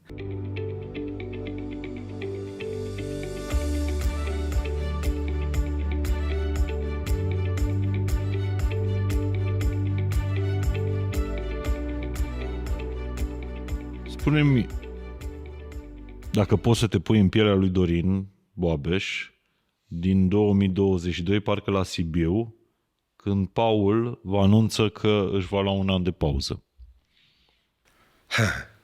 A fost un moment dificil, a fost cu multă teamă. Până la urmă, Paul e sufletul și e brandul nostru. Sincer, la momentul respectiv am crezut că nu o să supraviețuim. Aveam și teama asta că noi discutaserăm că o să facem 2 sezoane fără el și cumva le vedeam ca de umplutură și că o să pierdem momentumul pe care l-am avut. Mi-a fost frică. Mi-a fost teamă. Pe de altă parte, apropo de familie, era deja membru în familie și când un membru în familie îți cere sprijinul și te anunță de niște lucruri, faci tot ce poți să-l susții. Anul ăla de pauză în momentul în care l-a anunțat, primele mele gânduri au fost în zona asta. 1. De frică pentru proiect. 2. De frică pentru Paul. Cum putem sau cum pot eu să fac să-l sprijin în ce are el nevoie în anul ăla. Ăla a fost un moment în care v-ați gândit inclusiv la închide proiectul Mind Architect? Nu. Nu. Nu, în niciun caz, pentru că Paul ne-a zis asta, băi, eu am nevoie de un an de pauză și vreau să ducem asta mai departe. Păi anul ăla de pauză și l-a luat cu un scop și ai văzut că l-a dus în cu totul și cu totul alt loc decât ar fi crezut el. Dacă nu s-ar mai fi întors. Aia că s-a amplificat un pic teama respectivă și, știi, asta cum mai ară perspectiva mea. Paul a anunțat un an în care să-și ia pauză. În perspectiva mea mă gândeam că o să reușească să se relaxeze, să-și încarce bateriile. Anul ăla i-a dus, cum să spun, viața a zis, aha, tu credeai că e jos? Stai așa, că se poate și mai jos. Și pe măsură ce el trăia lucrurile alea și eram în contact cât de direct puteam și de susținere și vedeam ce trăiește, pentru mine însemna mobilizare. Și dau un pic din casă, așa, știi, ziceam și eu, povesteam cu Dana, că zic, măi, e rolul nostru să ne unim și să sprijinim nu numai misiunea Mind Architect, dar și pe el, ca om. Da, ziceai de familie. Da, îl consider familie. Dana zice despre el că e fratele mai mic, cumva. Al tău. Mine, al nostru. Al Al nostru. Așa zice. E familie. Fratele mai mic trebuie iertat pentru orice. Trebuie iertat, trebuie sprijinit, exact. Da. L-ați coculoșit prea mult? Interesantă întrebare. Nu cred. Cred că mi-aș fi dorit să-l cocoloșesc sau să-i preluăm o parte din, sau eu să-i preiau o parte din durere, dar am învățat tot de la el și împreună cu Mind Architect că, fiecare e responsabil de ceea ce trăiește. În viață e despre ce înțelegi din ce trăiești, nu despre ce trăiești. Și înțelegerea lui a momentelor respective și a mea a momentelor respective, tot ce am putut să fac este să fiu acolo. Eu ce simțeam era că eram cu absolut toate pânzele sus și nu aveam niciun soi de moment de respiro, adică puteam să-mi imaginez și să-mi doresc eu să mă mai dezvolt în alte direcții și aș fi putut eu să vreau să încerc să fac people management mai bine oricât aș fi vrut, că nu simțeam că am spațiu să fac asta. Ăla a fost momentul dinaintea plecării lui Paul, nu? Da. Da, ăla a fost un an în care, pe scurt, noi ne-am înhămat la mult mai mult decât puteam, vreau, avea sens pentru noi să ducem, dacă mă întreb pe mine. Și cum a fost? Spune-mi, ce ți-a fost cel mai greu în anul ăla, a fost cel mai greu în anul ăla în care ați tras Mind Architect fără prezența lui Paul, care poate să vorbească de unul singur cât vrei tu, cât îi dai. Aici aș vrea să îmi arăt recunoștința față de Luciana, că mă uit așa un pic către public să mă audă. Am realizat în anul ăla de pauză că nu e neapărat numai despre Paul și că suntem toți. Eu și cu Dana, oricum, fiind o familie, ne puteam sprijini unul pe celălalt, dar în anul ăla prezența Lucianei cu energia ei de a ne organiza, de a ne ține pe linie, de a avea determinarea asta să continuăm, a contat pentru mine foarte mult. Și cred că e meritul ei. 3, 2, 1 și... Salutare, dragi prieteni, și bine v-am regăsit! Salutare Dorin, salutare Dana, salutare Luciana și salutare tuturor celor care sunteți cu noi la începutul celui de-al 10-lea sezon al Mind Architect.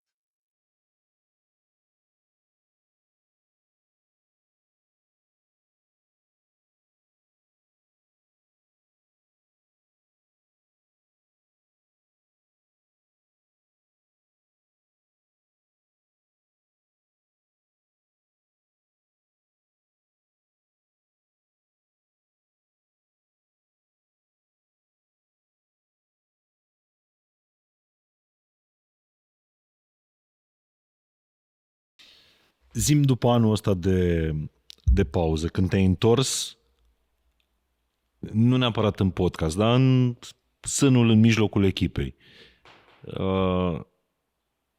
Ce le-ai spus colegilor tăi? Le-am spus mulțumesc. Pentru că... Credeai că o să se ducă naibii tot în anul ăsta? La momentul la care am luat pauza nu mai păsa. Adică era atât de rău. Adică puteai să renunți să se dezintegreze Mind Architect în anul ăsta? Ți-ai asumat inclusiv asta? Da. Pe scurt, răspunsul e da. Eu în momentul în care am simțit că trebuie să iau anul de pauză, adică prin iunie 2022 am simțit că e nevoie să fac asta. Eu am avut un moment și intern cu ei. Am mers la Sibiu, am avut un team building lângă unde locuiesc Dorin și Dana și atunci eram toți în sală și le-am zis, guys, uite, înainte să fac public informația asta, eu simt că am nevoie de pauză și știu că și atunci mi-au dat lacrimile la momentul ăla când le-am zis. A fost foarte interesantă chestia asta cu pauza pentru că în anul ăla am impresia că s-a retras și Federer. Și e o chestie super interesantă, e o poveste așa.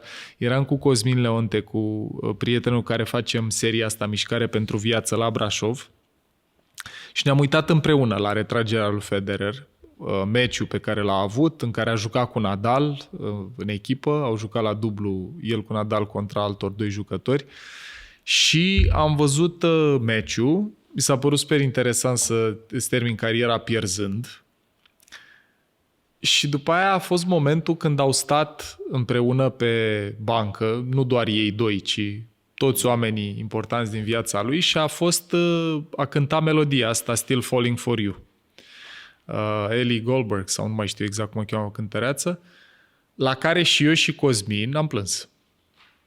Și după aia ne-am culcat în noaptea aia, eu a doua zi, având cumva în minte ideea asta că trebuie să iau o pauză, a doua zi mi-aduc aminte că m-am trezit, mi-am făcut o cafea, m-am dus pe terasa, pe balconul apartamentului din Brașov, am pus melodia aia și am plâns.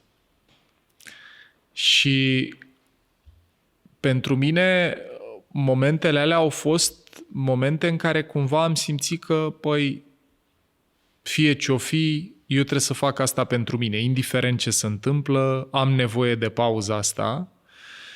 Nu știam ce o să se întâmple, adică și lacrimile alea anticipative cumva au venit tocmai pentru că știam că mi-au rămas bun de la ceva, de care s-ar putea să mi-au rămas bun definitiv. Nu știam ce o să se întâmple și am povestit și cu tine și în sezonul 10 că ăla a fost un an în care emoția cea mai prezentă a fost asta de tristețe. Tu zici de melodia asta, Ellie Goulding, da. Still Falling For You? Exact. De-aia zic.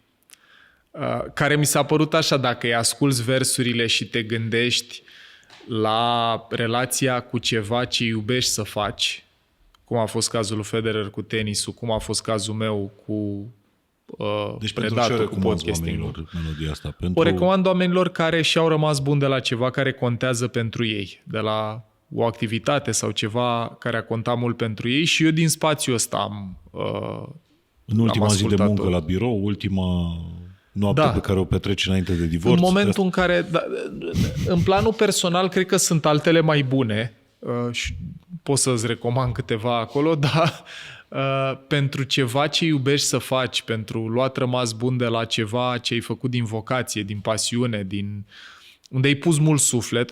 Exact pe mine asta m-a impresionat. Știi că la Federer și la Nadal a plâns și Nadal.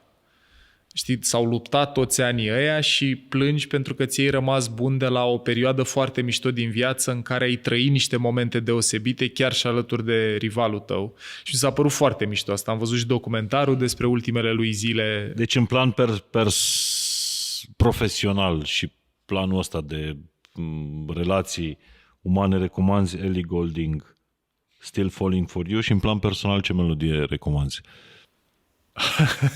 Că în plan personal sunt mai multe. Cu ce începe playlistul? E una foarte specială pentru mine, care cred că e și în playlistul asociat sezonului 10. Ea se numește I Wanna Know What Love Is, dar este cântată, cred că de Krishna Das. E o melodie mai spirituală, așa.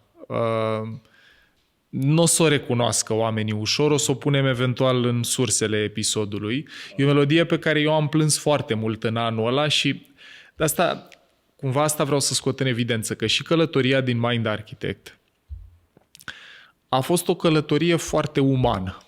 N-a fost un produs din ăsta și nu e un podcast sau un produs media pe care să nu lase urme în viața oamenilor care l-au făcut. Eu nu am fost pregătit pentru chestia asta în ce mă privește, adică să-mi trăiesc viața atât de public, cu împărtășirea lucrurilor pe care le-am înțeles sau nu le-am înțeles în partea din Mind Architect în care am împărtășit alături de Alexandra și foarte mult din viața de cuplu.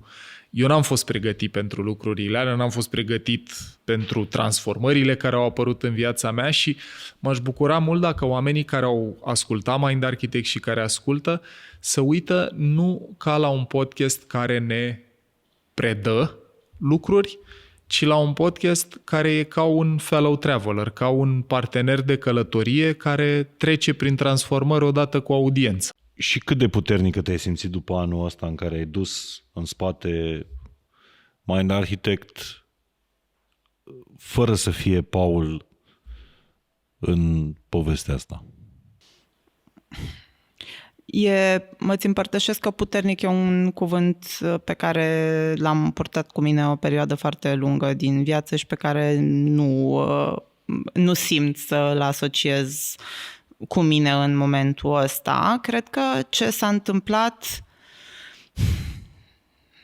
nu știu care e cuvântul, sigur nu e puternică, dar n-am în momentul ăsta un alt cuvânt, a fost că în mod contraintuitiv cumva m-am apropiat mai mult de oameni.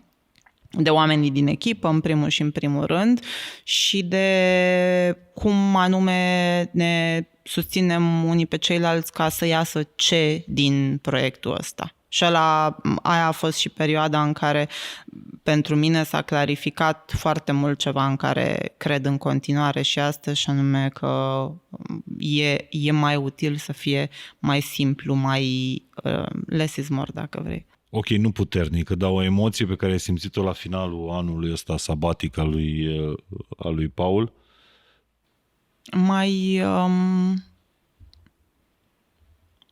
Mai susținută. O întrebare foarte personală, dacă vrei o tăiem, dacă nu o lăsăm așa cum a căzut. Are legătură toată călătoria ta, voastră, prin Mind Architect cu faptul că te-ai mutat din București înapoi la Sibiu, cu faptul că nu ai mai rămas agățat de o funcție corporatistă, ai învățat să dai drumul la chestiile astea care cumva reprezintă recunoaștere într-o corporație și să fii pur și simplu Dorin Boabeș. Are și e foarte personal ce o să zic aici.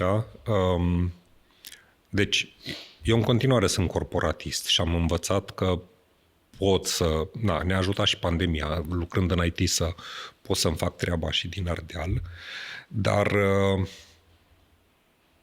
are legătură mutarea mea din București în Sibiu cu Mind Architect în felul următor. După ce Paula a avut un an de cădere, a avut Dana un an de cădere și ea a căzut pe neașteptate. Știi? Paula a mai avut resursele să zică vedeți că eu nu o să mai fiu. Căderea Danei m-a luat pe nepregătite. Efectiv, a făcut un blackout, a leșinat la un moment dat. Nu e prima experiență pe care o primesc în felul ăsta. Am mai trecut într-un episod similar acum vreo 15-20 de ani și mi-am dat seama tot despre ce povesteam noi în Mind Architect, că burnout-ul nu vine anunțat. Și mi-aduc aminte momentul în care s-a întâmplat, pentru că eram tot pe malul mării, eram împreună într-un weekend de octombrie anul trecut și mergeam pe autostradă, vedeam mare, era soare și zice Dana, sunt atât de recunoscătoare că putem trăi momente de felul ăsta. după care i s-a tăiat filmul și, în fine, mers pe la urgență, venit înapoi. Când am ajuns înapoi în oraș, în Sibiu, la psihiatrie, am rămas cu un termen pe care mi l-a zis doctorița, se numea inconștient punitiv.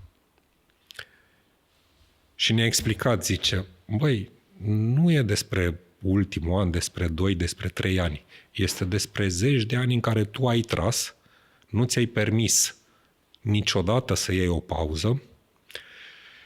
Și ăla a fost momentul în care am realizat că toată viața asta în care am tras, știi, și l-am văzut și pe Paul, am văzut mulți oameni și am citit mult în perioada asta și mi-am dat seama că, locul de origine, până la urmă, felul în care se întâmplă trafic în Sibiu, că e momentul să mai luăm un pic piciorul de pe accelerație. Și da, ne-am hotărât să ne mutăm înapoi la Sibiu. Și asta a ajutat mult. Ce a însemnat pentru tine episodul despre rușine? Cred că este cel puțin pentru mine, a fost o emoție pe care n-am întâmpinat-o, n-am primit-o o perioadă foarte lungă și cred că e una dintre cele mai dificile pe care le-am avut, apropo și de această puternică despre care menționai tu mai devreme, în mintea mea și în felul în care m-am construit eu. Să fiu puternică însemna să nu trăiesc multe alte lucruri, că alte lucruri ar fi putut să mă îngenuncheze într-un fel și nu îmi permiteam chestia asta. Iar rușinea e unul dintre ele și unul dintre ele puternice, motiv pentru care, de foarte multe ori, nu eram în contact cu ea. Și specific ce am povestit legat de episodul ăla a fost că am dat un exemplu în episodul despre rușine legat de relația mea cu educația fizică și cu sportul, despre care am mai povestit în multe rânduri, și am spus-o cu atât de mare detașare că în mintea mea și în momentul ăla, la nivelul de conectare pe care l-aveam eu cu mine, era o anecdotă de clasa 1 care era aproape amuzantă și sigur că în continuare are o componentă comică, dar nu vedeam și partea de rușine sau mă deconectasem de la partea aia. Și când a venit Alexandra la mine după și mi-a zis că, măi, când ai dat exemplul ăla, am simțit așa un nivel puternic de empatie față de tine, că îmi dau seama cât de dificil trebuie să fi fost pentru un copil de 7 ani să încerce ceva în condițiile în care nu aveam nicio treabă cu sportul și educația fizică la școală. Era acest baubau în care profesoara, de fapt, că erau separați de învățători de educație fizică, ne punea să facem lucruri și mi se părea că sunt mai proastă decât toți ceilalți colegi la capitolul ăsta. Îmi dau seama cât de greu trebuie să fi fost pentru un copil de 7 ani să râdă toată clasa de ea când a încercat ceva și a eșuat, a greșit. Și atunci am zis, interesant, nu m-am gândit că așa este. Come to think of it, dacă stau să mă gândesc acum și să mă uit înapoi și să mă simt la momentul respectiv, nu a fost deloc plăcut. Cât de norocoși, și aici mă pun și pe mine în aceeași oală, credeți că am fost? Pentru că, apropo de ce zicea Paul, am prins valul ăsta care s-a numit pandemie. Enormi. De norocoși, cred că am Foarte. fost, în termen de produs media, cred că am fost foarte norocoși și la noi, în mod particular, știu din feedback-ul oamenilor că spun că ne-ați ajutat într-o perioadă extraordinar de grea și cred că și atașamentul emoțional și faptul că stăteau oamenii mult în casă și au putut share-ui. Acum, trebuie să și zic un lucru, că dacă te uiți la datele și ne uităm în Anchor FM, unde am început noi să publicăm inițial, la noi creșterea a avut loc înainte de pandemie. Adică spike-ul ăsta și adopția, interesul pentru podcast a fost încă în ianuarie, era deja foarte ascultat. Noi am avut steroidul dat de pandemie în termen de ascultare ca să ajungă la alt nivel, dar tendința se vedea deja și vreau să diferențiez două lucruri. Clar am avut noroc, dar una e tema și felul în care am formatul, apropo de ce povestea Dorin, care au fost lucruri care cred că ar fi avut tracțiune pur și simplu, cunoaștere de sine fundamentată în știință, cu o abordare de asta de 30 de minute, cu idei clare per episoade de conținut, nu de invitat, aia cred că ar fi mers oricum. Ce nu cred că ar fi mers oricum este viteza cu care oamenii s-au atașat emoțional de el, cât timp au ascultat, la câți oameni a ajuns, că una e dacă primeai share-uri în timp ce oamenii erau la birou, alta e dacă primeai share-uri în timp ce stăteau acasă și se întrebau eu ce fac cu capul meu. Deci cred că e foarte mult noroc în succesul oricărui produs media și eu zic cu sinceritate, dacă ar fi să facem asta de la zero acum, o să lansăm, de pildă la anul în mai, o să lansăm un podcast nou în zona asta de orientare vocațională. Nu știu dacă o să aibă la fel de mult succes, dar cumva ce sper este să nu conteze. Pentru mine personal și nu pot să vorbesc în numele colegilor mei, dar eu îmi doresc ca în viața mea să nu mă atașez de succesul numerelor în podcasting sau în orice facem, că ăla mi se pare că e momentul în care încep să-ți pierzi autenticitatea și să faci chestii la comandă cu speranța că vor funcționa material. Și îmi doresc, adică dacă mă întreb ce îmi doresc pentru Mind Architect, sunt multe lucruri, dacă mă întreb ce nu-mi doresc, asta e. Să nu ajungem să trăim după audiență, după topuri și după ce credem că ar fi bine să facem ca să se uite sau să asculte oameni, după algoritm. Tu, Dorin, ce nu-ți dorești? Greu.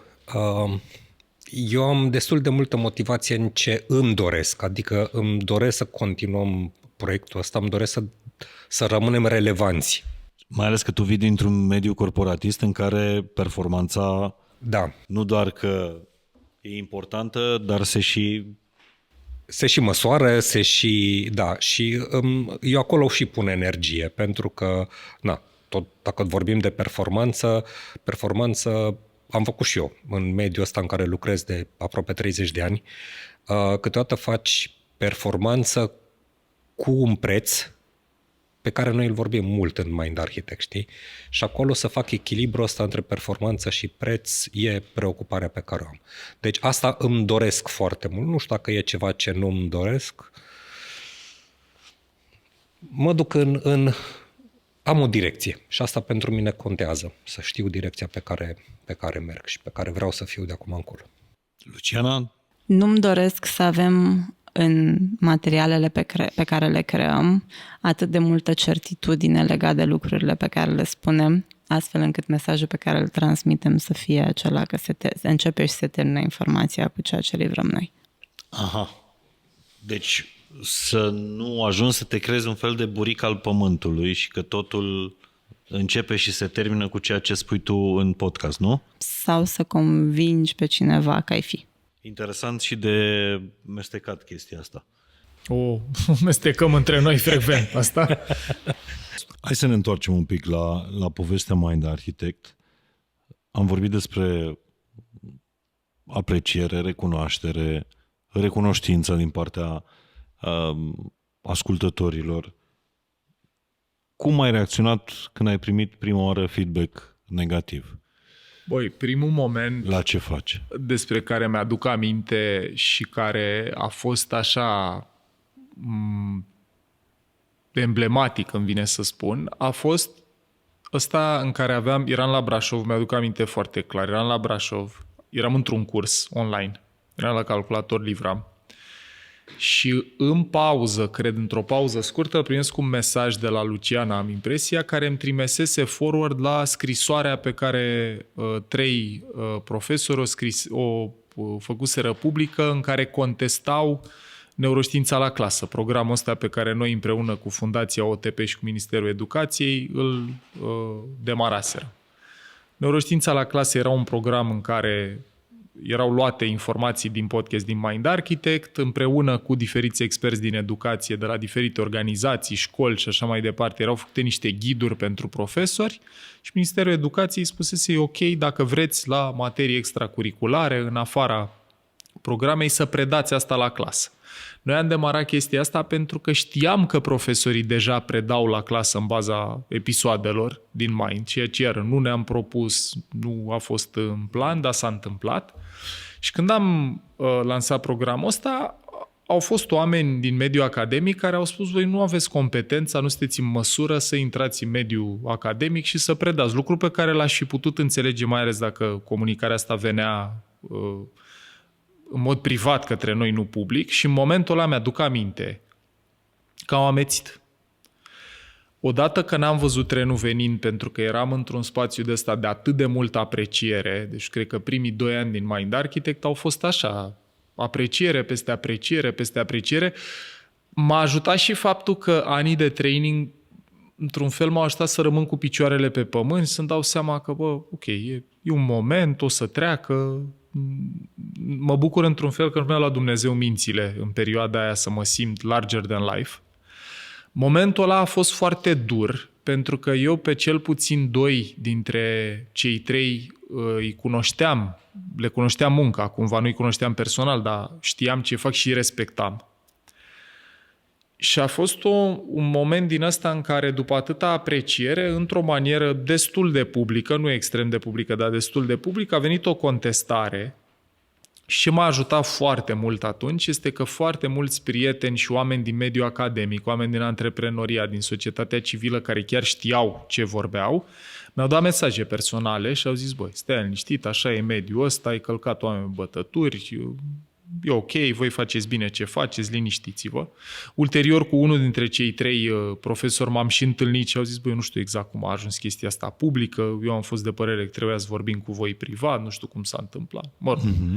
Dar momentul ăla, pe lângă faptul că a fost așa, îmi vine să zic în engleză sobering, adică m-a trezit cumva la realitate că nu-i numai lapte și miere, trebuie să fim foarte atenți cu ce spunem și cum spunem, că, de exemplu, o acuzație e că n-avem surse recente și de atunci am început să băgăm surse la toate episoadele, la cărțile, articolele și materialele de unde vine informația. Iar asta e o practică pe care o păstrăm și azi. Deci asta a fost util. Alte lucruri au fost, mă rog, că m-au ajutat pe mine și a durat, cred că vreun an, 2, am și derapat la un moment dat, m-a ajutat să-mi dau seama, noi pentru cine vorbim și cu cine vorbim. Că de la bun început Mind Architect și-a dorit să fie un podcast care să facă conceptele astea din neuroștiință și din psihologie accesibile oamenilor de rând, nu mediului academic. Și eu în momentul ăla, din dorința de a face pe plac tuturor, cred că am avut vreo 1-2 sezoane pe care, dacă le ascult acum, cred că au fost sezoanele 5 și 6 sau așa ceva, devenisem foarte tehnic din dorința de a mulțumi oamenii ăștia pe care simțeam că i-am dezamăgit, că am greșit, și mi-a luat, cred că, vreun an să mă recalibrez, să-mi dau seama, stai. Cine vrea să facă comunicare pentru mediul academic, eu oricum n-am competența să fac asta, că nu sunt nici profesor, nici neurocercetător, nici medic. Nu e treaba mea. Eu vreau să iau conceptele astea și să le duc către publicul larg. Și a fost, deci, un moment dur, primul și singurul, cred că a fost de altfel, moment de felul ăsta în 5 ani, care a fost și necesar. Și într-un fel sunt recunoscător că s-a întâmplat. Nu mă bucur de cum s-a întâmplat neapărat, dar cred că a fost util în a recalibra busola. Și a mea și a echipei. Cumva să ne dăm seama, băi... Paul, dar ți s-a spus vreodată domnule doctor? Mi s-a spus de mai multe ori domnule doctor. În perioada asta, din primii 2 ani, primeam mail-uri cu oameni care vreau să-și facă programare la domnul doctor Paul Olteanu sau cred că au fost și niște... cred că au fost și a fost și amuzant, cred că când am avut noi conversația la Atene, unde m-a invitat, tu eram singura persoană invitată care n-avea niciun titlu în față. Nu erai doctor sau nici profesor, nici doctor, nici... ceea ce, Mihai, e foarte interesantă chestia asta, pentru că într-un fel, mi se pare și amuzant, mi se pare și pe alocuri trist și mi se pare că e și necesar să ne dăm seama că e nevoie să creștem calitatea conversației și discursului, mai ales științific, în România, pentru că altfel nespecialiști cum sunt eu, deci oameni care, eu sunt trainer și coach și, iată, realizator de podcast, pot ușor să fie percepuți drept autorități în domeniul ăla numai în virtutea felului în care comunică. Și ăsta e un lucru pe care noi am încercat să-l și adresăm ulterior în podcast, cu disclaimere, că astea sunt materiale de informare, nu țin loc de terapie sau prescripție medicală și așa mai departe. Dar mi s-a părut interesant, știi, cum efectiv felul în care un om comunică poate să proiecteze o foarte mare aură de competență sau nu, că sunt oameni care sunt profesori, doctori și e greu să înțelegi ce spun în virtutea felului în care comunică. Pentru mine asta a fost o preocupare interioară puternică, adică mi-a luat o vreme bunicică de timp să-mi dau seama, ok, eu cine vreau să fiu, ce vreau să fiu. Am avut momente în care m-am gândit, dar poate eu ar trebui să fac medicina în contextul ăsta, adică dacă oamenii ăștia mă văd a fi așa, poate ar trebui să merg în direcția aia, dar în momentele, și mai ales în anul de pauză, în momentele în care am stat cu mine, mi-am dat seama, misiunea mea e educație, eu vreau să ajut oamenii să cunoască mai bine, eu nu vreau să fac cercetare, există deja lucrurile astea, există cercetători foarte buni și la noi, treaba mea e să comunic. Eu asta știu să fac bine, să predau, să comunic, să ajut oamenii să învețe. Și un reminder pe care mi-l fac din când în când, pentru că încă mai există momente când unii sau alții mai trec în burtieră, medic sau expert. Sau... Luciana, povestește-mi despre momentul ăsta, întorcându-ne la esența podcastului, la conținut. Momentul am greșit, nu sunt greșit. De ce este ăsta foarte important pentru tine? Și de unde ai extras asta? Am extras asta din sezonul 3, episodul 6, dacă nu greșesc eu, dar nu, 7. Okay. Care e despre relația cu greșeala și am povestit.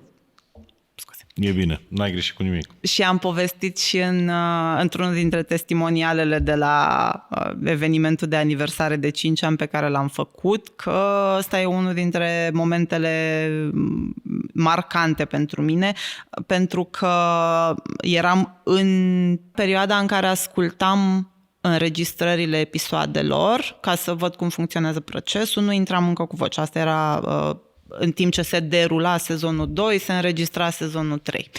Și ascultam episodul ăsta, îmi notam, desenam pe marginea paginii și a apărut această frază, am greșit, nu sunt greșit. Cela a fost momentul în care s-a lipit de mine fraza asta și sigur că a continuat cu un proces îndelung, pentru că o epifanie nu schimbă 10 de ani de condiționare și educație, dar s-a lipit de mine destul de mult încât să devină și să rămână relevant apoi în procesul pe care l-am avut eu, în procesul meu personal de psihoterapie, în toate celelalte procese de dezvoltare. Ideea asta de a separa comportamentul de persoană, de a înțelege că pot să greșesc și greșitul meu este legat de ce am făcut, ce am bușit acolo, n-are nicio legătură cu mine ca om. Și asta după aia a deschis și capacitatea de a putea să mă uit la oamenii din jurul meu în aceeași notă. De asta e super relevant. Povestiți-mi cum v-ați jucat în ăștia 5 ani. Cred că Dorin mi-a povestit despre un team building de la Mangalia, tu mi-ai povestit despre o cină în grădina casei de la Roșu. Cu tine n-am apucat să vorbesc despre... Noi n-am vorbit de joacă, am vorbit lucruri serioase. În team building-ul de la Sibiu, când ne-ai anunțat că ți iei un an sabatic. Da, n-a fost de joacă. A fost mai din alt registru. La ce au folosit pentru voi toate evadările astea, ieșirile astea, întâlnirile? Uite, inclusiv episodul ăsta aniversar pe care cred că tot dintr-o joacă l-ați făcut, că dacă făceați serios, chemați și voi un moderator serios. Păi, nu știu dacă e joacă, dar pentru mine un motiv mare de mândrie și de bucurie cu tot proiectul ăsta este că eu când predam cursurile astea în companii, vorbeam foarte mult din teorie despre cum ar fi bine ca oamenii să lucreze împreună și să colaboreze și ce tipare de gândire ar fi bine să aibă și așa mai departe. Și mă bucur că în Mind Architect, în propria organizație, eu am sentimentul că trăiesc ceva alături de oamenii ăștia ce mi-am dorit întotdeauna să descoper undeva și n-am descoperit. N-am găsit o corporație în care oamenii, să aibă și diferențe. Dau un exemplu, fără să intru în detalii, dar mi se pare foarte mișto. Suntem în perioada votului e site-ul ăsta eu cu cine votez.eu, pe care e un test făcut de 2-3 fundații care te ajută să te prinzi cu ce partide ai rezonat și cu ce candidați. L-am descoperit, l-am schimbat pe grupul echipei, am trimis ăsta să-l completăm și după aia Lucia a propus să facă un formular și să răspundem fiecare și în formular cu ce am răspuns în test, să vedem cum arată profilul echipei. Păi mi se pare foarte tare că sunt într-o organizație în care oamenii sunt curioși să afle lucrurile astea despre colegi. Am descoperit că avem și lucruri în comun și lucruri foarte diferite. Și economic și din alte puncte de vedere. Și mă bucur că putem să lucrăm împreună și să conviețuim, chit că suntem și foarte diferiți la niște lucruri, sunt și multe lucruri în comun. Dar mi se pare tare că noi duminica asta făceam. Număram voturile de la eu cu cine votez, cât sunt pro-impozitare progresivă, cât sunt anti-X, pro-Y. Sunt curios dacă lumea o să ghicească cu ce votează Mind Architect, adică personajul cred că părți colectiv. din Mind Architect, că s-ar putea să... Indivizi din Da, Mind da. Architect. De asta că nu e un episod... Ați făcut și o sumă, adică care... Am putea să încercăm să alegem în eu cu cine votez cu cele mai multe voturi, deși la unele erau, de exemplu, era o scală, nu știu, de la 1 la 5, parcă, unde 1 era, sunt foarte de acord, 5 sunt foarte mare dezacord Deci și voi 3 pe la vorbiți mijloc. inclusiv politică și reușiți să nu vă certați. E doar un exemplu ăsta cu politica, dar sunt multe faze din astea. Când, uite, sunt Dorin și Dana pe undeva, ne dau o poză pe grup cu unde sunt ei. Când pe mine mă amuză câinele, fac asta. Când vedem un film care ni se pare mișto, îl trimitem către echipă. Când găsim un articol științific care face click pentru noi, îl punem acolo. Și pentru mine, nu știu dacă e despre joacă neapărat, deși, uite, iară, ca echipă am mers la tenis împreună, am mers la... mare împreună. Avem în fiecare an încercăm să mergem cel puțin, e așa tabăra de masculinitate, îi zicem, între ghilimele, evident, cu câțiva dintre colegi. Nu e un obicei, nu e ceva impus de organizație, dar am zis, băi, hai să mergem doar noi, între noi în perioada aia, sau făcutul sportului împreună, sau mersul la terapie, unde te aștepți, de exemplu, sau nu știu dacă te aștepți, dar la un podcast care vorbește despre cunoaștere de sine. Păi eu mă bucur super mult, cred că toată lumea de la masa asta, urmezi, a făcut terapie, 3 din 4, sau toți am făcut coaching sau diferite forme de coaching și n-a fost la capitolul figuri impuse, ci pur și simplu petrecând timp unii cu ceilalți. Ridicat spre Dorin părea impus. La mișto. O să meargă oricum, chit că îl încurajez, dar asta... Lucrurile astea pentru mine contează super mult, că ce se vede pe film când tragem noi conversațiile astea și genul de dezbateri, de diferențe de perspectivă pe care le poți simți la noi, le povestim și în lumea reală, într-un spațiu din ăsta în care, uite, și știu că vorbesc mult, dar nu pot să nu le listez. A fost super mișto momentul cu Gabor, unde într-o duminică sau ce zi era, băi, ne-am adunat, Luciana avea o chestie importantă, trebuia să fie în altă parte, a vorbit cu colegii care erau să meargă lucrurile, chit că ea nu era prezentă să organizeze acolo lucrurile. Eu am venit la birou, am stat toți ca și copiii la geam, ne uitam când vine Moș Crăciun pe geam, am făcut interviu, după aia a fost așa, task force să se producă totul până a doua zi dimineață. Da, când Mihai vorbeam, ne-am felicitat între noi, ne-am trimis mesaje și Mihai zice, dar voi mâine publicați fără subtitrare, nu? Zic, nu? Și nu o să mai facem asta a doua oară, pentru că Vlad în ziua aia s-a culcat la 10 dimineața. Deci tu ai tras duminică? Am tras duminică la cât l-am fi tras, la 1 sau când am intrat în înregistrare și Vlad s-a culcat a doua zi la 10 dimineața, că el până atunci a Eu nu ți-aș fi făcut asta dacă lucrezi pentru Flash. Asta știi ce e mișto? Angajați au drepturi... Asta e cel mai mișto, că am avut sentimentul acolo că nimeni n-a făcut nimănui, că toată lumea a simțit să facă asta. Ceea ce mie mi se pare priceless. Indiferent pe ce loc e într-un top sau ce premii luăm sau nu luăm. Băi, atât de mișto să vezi că nu numai că am făcut asta, dar ne-am și distrat făcând-o, că la 3-4 dimineața făceam mișto de cum traduce AI-ul de traduceri Compassionate Inquiry, care era tradus Inchiziția Compasiunii. Sau... Poate asta e. Da. E o bucurie enormă pentru mine și pentru echipă. Eu simt emoții și am anxietate cum n-am mai avut, cred că vreodată înainte de un interviu, dar e anxietate bună, sunt emoții bune. Ourselves. Are we following our own guidance, our own truth, our own heart, our own guts? Or do we spend our time trying to impress and please? other people. So my biggest advice and my biggest learning in my life is the importance of truly being ourselves. Thank you for being yourself and bringing to this table both your mind and your heart. Gabor, thank you. Thank you. It's a pleasure to speak with you. Thank you very much. Yeah. Thank you, guys. Thank you for being here with us. It's been a pleasure. I am Paul, and you've been watching Mind Architect. Care e episodul care ți-a fost cel mai greu să-l tragi? Episodul 8 din sezonul 10, cred. Este episodul la care și eu și colegii am plâns și când l-am înregistrat. Eu am plâns când l-am scris.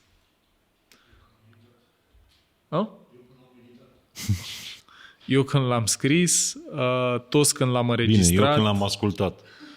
Când l-ai ascultat și Vlad când l-a editat.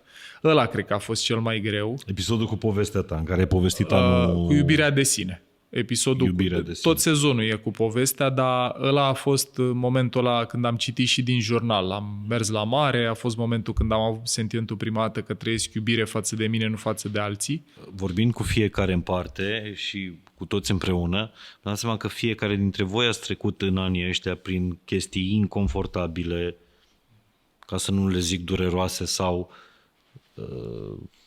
să pun egalul cu suferință. Și totuși ați rămas aici. V-ar fi fost mai greu dacă nu aveați acest ecosistem numit... Mie sigur da. Cu siguranță ar fi fost mai dificil în absența proiectului sau a echipei Mind Architect. N-aș ști să-ți spun cum anume ar fi fost diferit. Ar fi fost absența unor oameni și unor relații care sunt importante și apropiate pentru mine și... Din nou, îți povesteam și mai devreme că cred că e util pentru mine cel puțin, să nu operez cu exclusivitate în termen de care e responsabilitatea oamenilor din jurul meu pentru a mă susține pe mine în procesele de orice natură ar fi ele. Și atunci încerc să construiesc cât mai multe astfel de relații și cât mai multe astfel de bule. Dar fiecare bulă e importantă în felul ei. Ce a însemnat pentru tine Mind Architect în ultimii 5 ani? Să sun cum mai întârzi. Pentru mine a fost un reper. Înainte să am un podcast, un reper de podcast, după ce am avut un podcast, un reper, că am știut... E foarte fain când ești într-o ceață și piața asta podcasturilor încă, eu cred că este într-o ceață. E foarte fain să ai ceea ce la automobil se numește night vision, știi? Și să știi la cine te raportezi. Iar eu am preferat să mă raportez la voi. Să vă am în față. Sau far, dacă vreți. Puteam să-mi aleg altceva din... Am avut câteva podcasturi din afară și am avut un podcast din România. Asta nu înseamnă că am făcut aceleași lucruri. Și nu cred că suntem pe piața asta podcasturilor asemănători, fain și simplu cu Mind Architect. Dar cumva cred că misiunile noastre s-au împletit în anii ăștia. Altfel, o bună prietenie și mă bucur că am reușit să vă descoper așa pe fiecare în parte, ca ceapa, știi? Și m-ați făcut să și plâng, să și râd. Am trăit clipe, adică avem amintiri, nu? Cu toții, cred că din ultimii 4 ani, cred că avem amintiri. Și sper să le ducem mai departe. Îți mulțumim. Să ne creăm și altele. Dar de ce se termină cu mine? Așa am zis că vreau să întreb la început, dar n-am apucat. Mind Architect a însemnat o mare schimbare de perspectivă. În sensul că eram în căutarea unor informații de acest gen și când le-am descoperit a fost un mare aha. Am fost uimită de claritatea informației, de multitudinea de informații și de structura lor și m-au ajutat enorm. O nouă viață, o mare transformare în relația personală, o mare transformare în viața profesională, o mare transformare în relațiile cu prietenii. Înseamnă un mod de a-ți merge timpul liber, un mod de a te descoperi, de a învăța lucruri noi și un loc în care lași în urmă ceea ce ai fost. Mind Architect pentru mine înseamnă familia pe care mi-am dorit-o, înseamnă afacerea pe care mi-am dorit-o și obținerea locului pe care mi l-am dorit, cafeneaua pe care noi avem. Podcastul m-a adus în zona în care să am mult mai multă încredere în mine și să realizez ceea ce îmi propusesem cu foarte mulți ani în urmă și pentru care, nu știu, poate nu aveam curaj. Mind Architect înseamnă pentru mine o etapă nouă în viața mea, la care nu m-aș fi gândit niciodată. Totul e diferit față de cum era înainte de Mind Architect.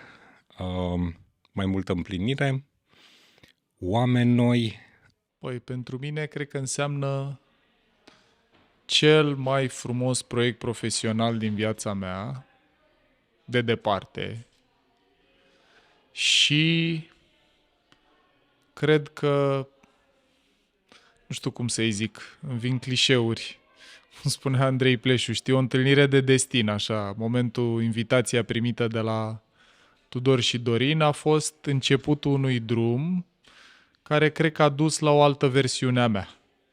A fost până la finalul acestor 5 ani, că înregistrăm asta la finalul celor 5 ani, cred că a fost cea mai frumoasă călătorie de dezvoltare personală. Deci cel mai cu însemnătate proiect profesional din viața mea și cea mai cu însemnătate, cea mai profundă călătorie de dezvoltare personală. Mind Architect este un proiect care a deschis foarte multe uși pentru mine, dar mai ales un proiect care mi-a deschis mult inima și mintea. Băi, pentru mine Mind Architect a fost, cred că exact ce aveam nevoie la momentul acela. În 5 ani a devenit familie și e un mediu în care mă simt foarte confortabil să fiu eu, să zic tot ce am pe suflet și să împărtășesc părerile și mă simt înțeleasă și acceptată. Și e mediul în care simt că am spațiu să cresc. Dar cred că despre asta e vorba, nu? Când vine vorba de familie, da. Acum aproape 5 ani, când m-am alăturat echipei ăstea, nu mi-era foarte clar ce înseamnă pentru mine Mind Architect. Ce știam e că e un nou început, într-un fel. Și, mă rog, a fost urmat de multe alte noi începuturi. Astăzi, la finalul zilei de naștere, când am împlinit 5 ani, după multe ore de petrecut cu comunitatea, multe ore petrecute alături de comunitate, cred că Mind Architect asta e pentru mine. E reprezentat de toți oamenii care îl compun, toți oamenii care îl înconjoară, toți oamenii care îl amplifică, toți oamenii care aleg să fie parte din el și să-l lase să fie parte din ei. Cred că e comunitate și probabil pentru că asta e o temă prezentă pentru mine în momentul ăsta, cred că e împreună. Pentru mine Mind Architect înseamnă un model de eficiență în predare și transfer de informații extrem de valoroase pe limba unui om care poate nu este special pregătit în domeniul ăla, și anume pregătire psihologică și neuroștiințe. Am învățat foarte multe în cuvinte simple de la experții Mind Architect și pentru mine a fost extrem de valoros. Mind Architect este locul în care învăț despre mine, este locul în care învăț să mă descoper, este locul în care învăț ce se întâmplă în corpul meu, este sursa mea am luat cărți de citit pentru perioada următoare și mai mult decât atât este locul în care în permanență am câte ceva nou de descoperit. E greu de explicat pentru că am descoperit Mind Architect dintr-o întâmplare. Căutam la momentul respectiv un imbold, o cale, o lumină, o direcție pentru a mă mai dezvolta pe plan personal. Simțeam că ceva lipsește, însă nu reușeam să mă agăț de nimic. Adică tot ce încercam să fac, mi se părea că ceva lipsește, că ceva nu ajunge la mine, nu rezonează. Și în momentul în care am început să ascult podcastul, era ceva ce mă macina, mă motiva cumva să mai ascult, să mai citesc un pic, să mă mai documentez și reușeam în același timp să rezonez cu informațiile de acolo, pentru că pentru mine e foarte important să am această legătură cu informația pe care o primesc, pentru că altfel pur și simplu trece pe lângă mine. Pentru mine, Mind Architect a însemnat și înseamnă o cale comună către evoluție. Povestea mea cu Mind Architect a început în lockdown, când stăteam pe o saltea cu spatele anchilozat și aveam nevoie de o ancoră. Iar episodul în care se explica cine este elefantul și călărețul, pentru mine a fost gura de aer ca să evadez din strâmtoarea lockdown-ului. Și de fiecare dată când am nevoie să mă reancorez, să mă reașez, un episod de Mind Architect la plimbare, când gătesc, când fac curat sau când efectiv vreau să învăț ceva, este ca o pastilă, ca un boost. Să revin pe traiectorie. O explicație foarte simplă, dar care duce în complexitate. Efectiv un punct în care am reușit să-mi redescoper curiozitatea și să știu sau să reînvăț, să-mi aplic curiozitatea pe care mi-am adus aminte că am avut-o în copilărie crescând și care o perioadă a stat latentă și în hibernare. Asta pentru mine a fost punctul de plecare și asta reprezintă până și în ziua de astăzi. Mind Architect pentru mine înseamnă familie, înseamnă familia pe care nu credeam vreodată că o să o găsesc în viața asta, pentru că am fost de fiecare dată obișnuit să fac lucrurile singur, de unul singur, și încă din prima clipă în care l-am întâlnit pe Paul, Paul mi-a arătat că lucrurile pot să fie făcute și într-un mod diferit, în momentul în care începi să ai încredere în alți oameni, că pot fi alături de tine, că te pot ajuta să îți realizezi scopurile, visurile sau chiar să fii acolo pentru tine în momentul în care ai nevoie de ajutor și că poți să găsești chiar și cele mai bune sfaturi de la oamenii la care nu te-ai fi așteptat vreodată că le-ar avea pentru tine. Mind Architect înseamnă pentru mine, în primul rând, curaj și încredere. Prima platformă de învățare pe care eu am descoperit-o într-un moment în care aveam nevoie de așa ceva. De fapt, nici măcar nu știam că am nevoie de așa ceva. Era un domeniu care mă interesa și nu am găsit până la Mind Architect o platformă care să-mi ofere informația structurată atât de clar și care să ajungă la mine foarte repede.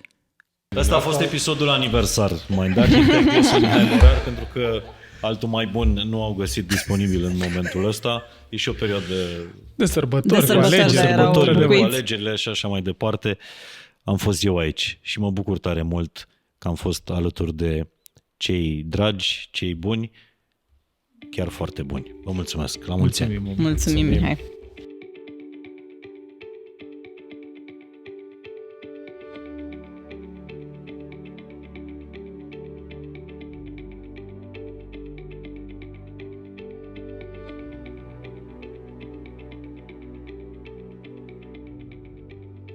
Ne vedem până data următoare.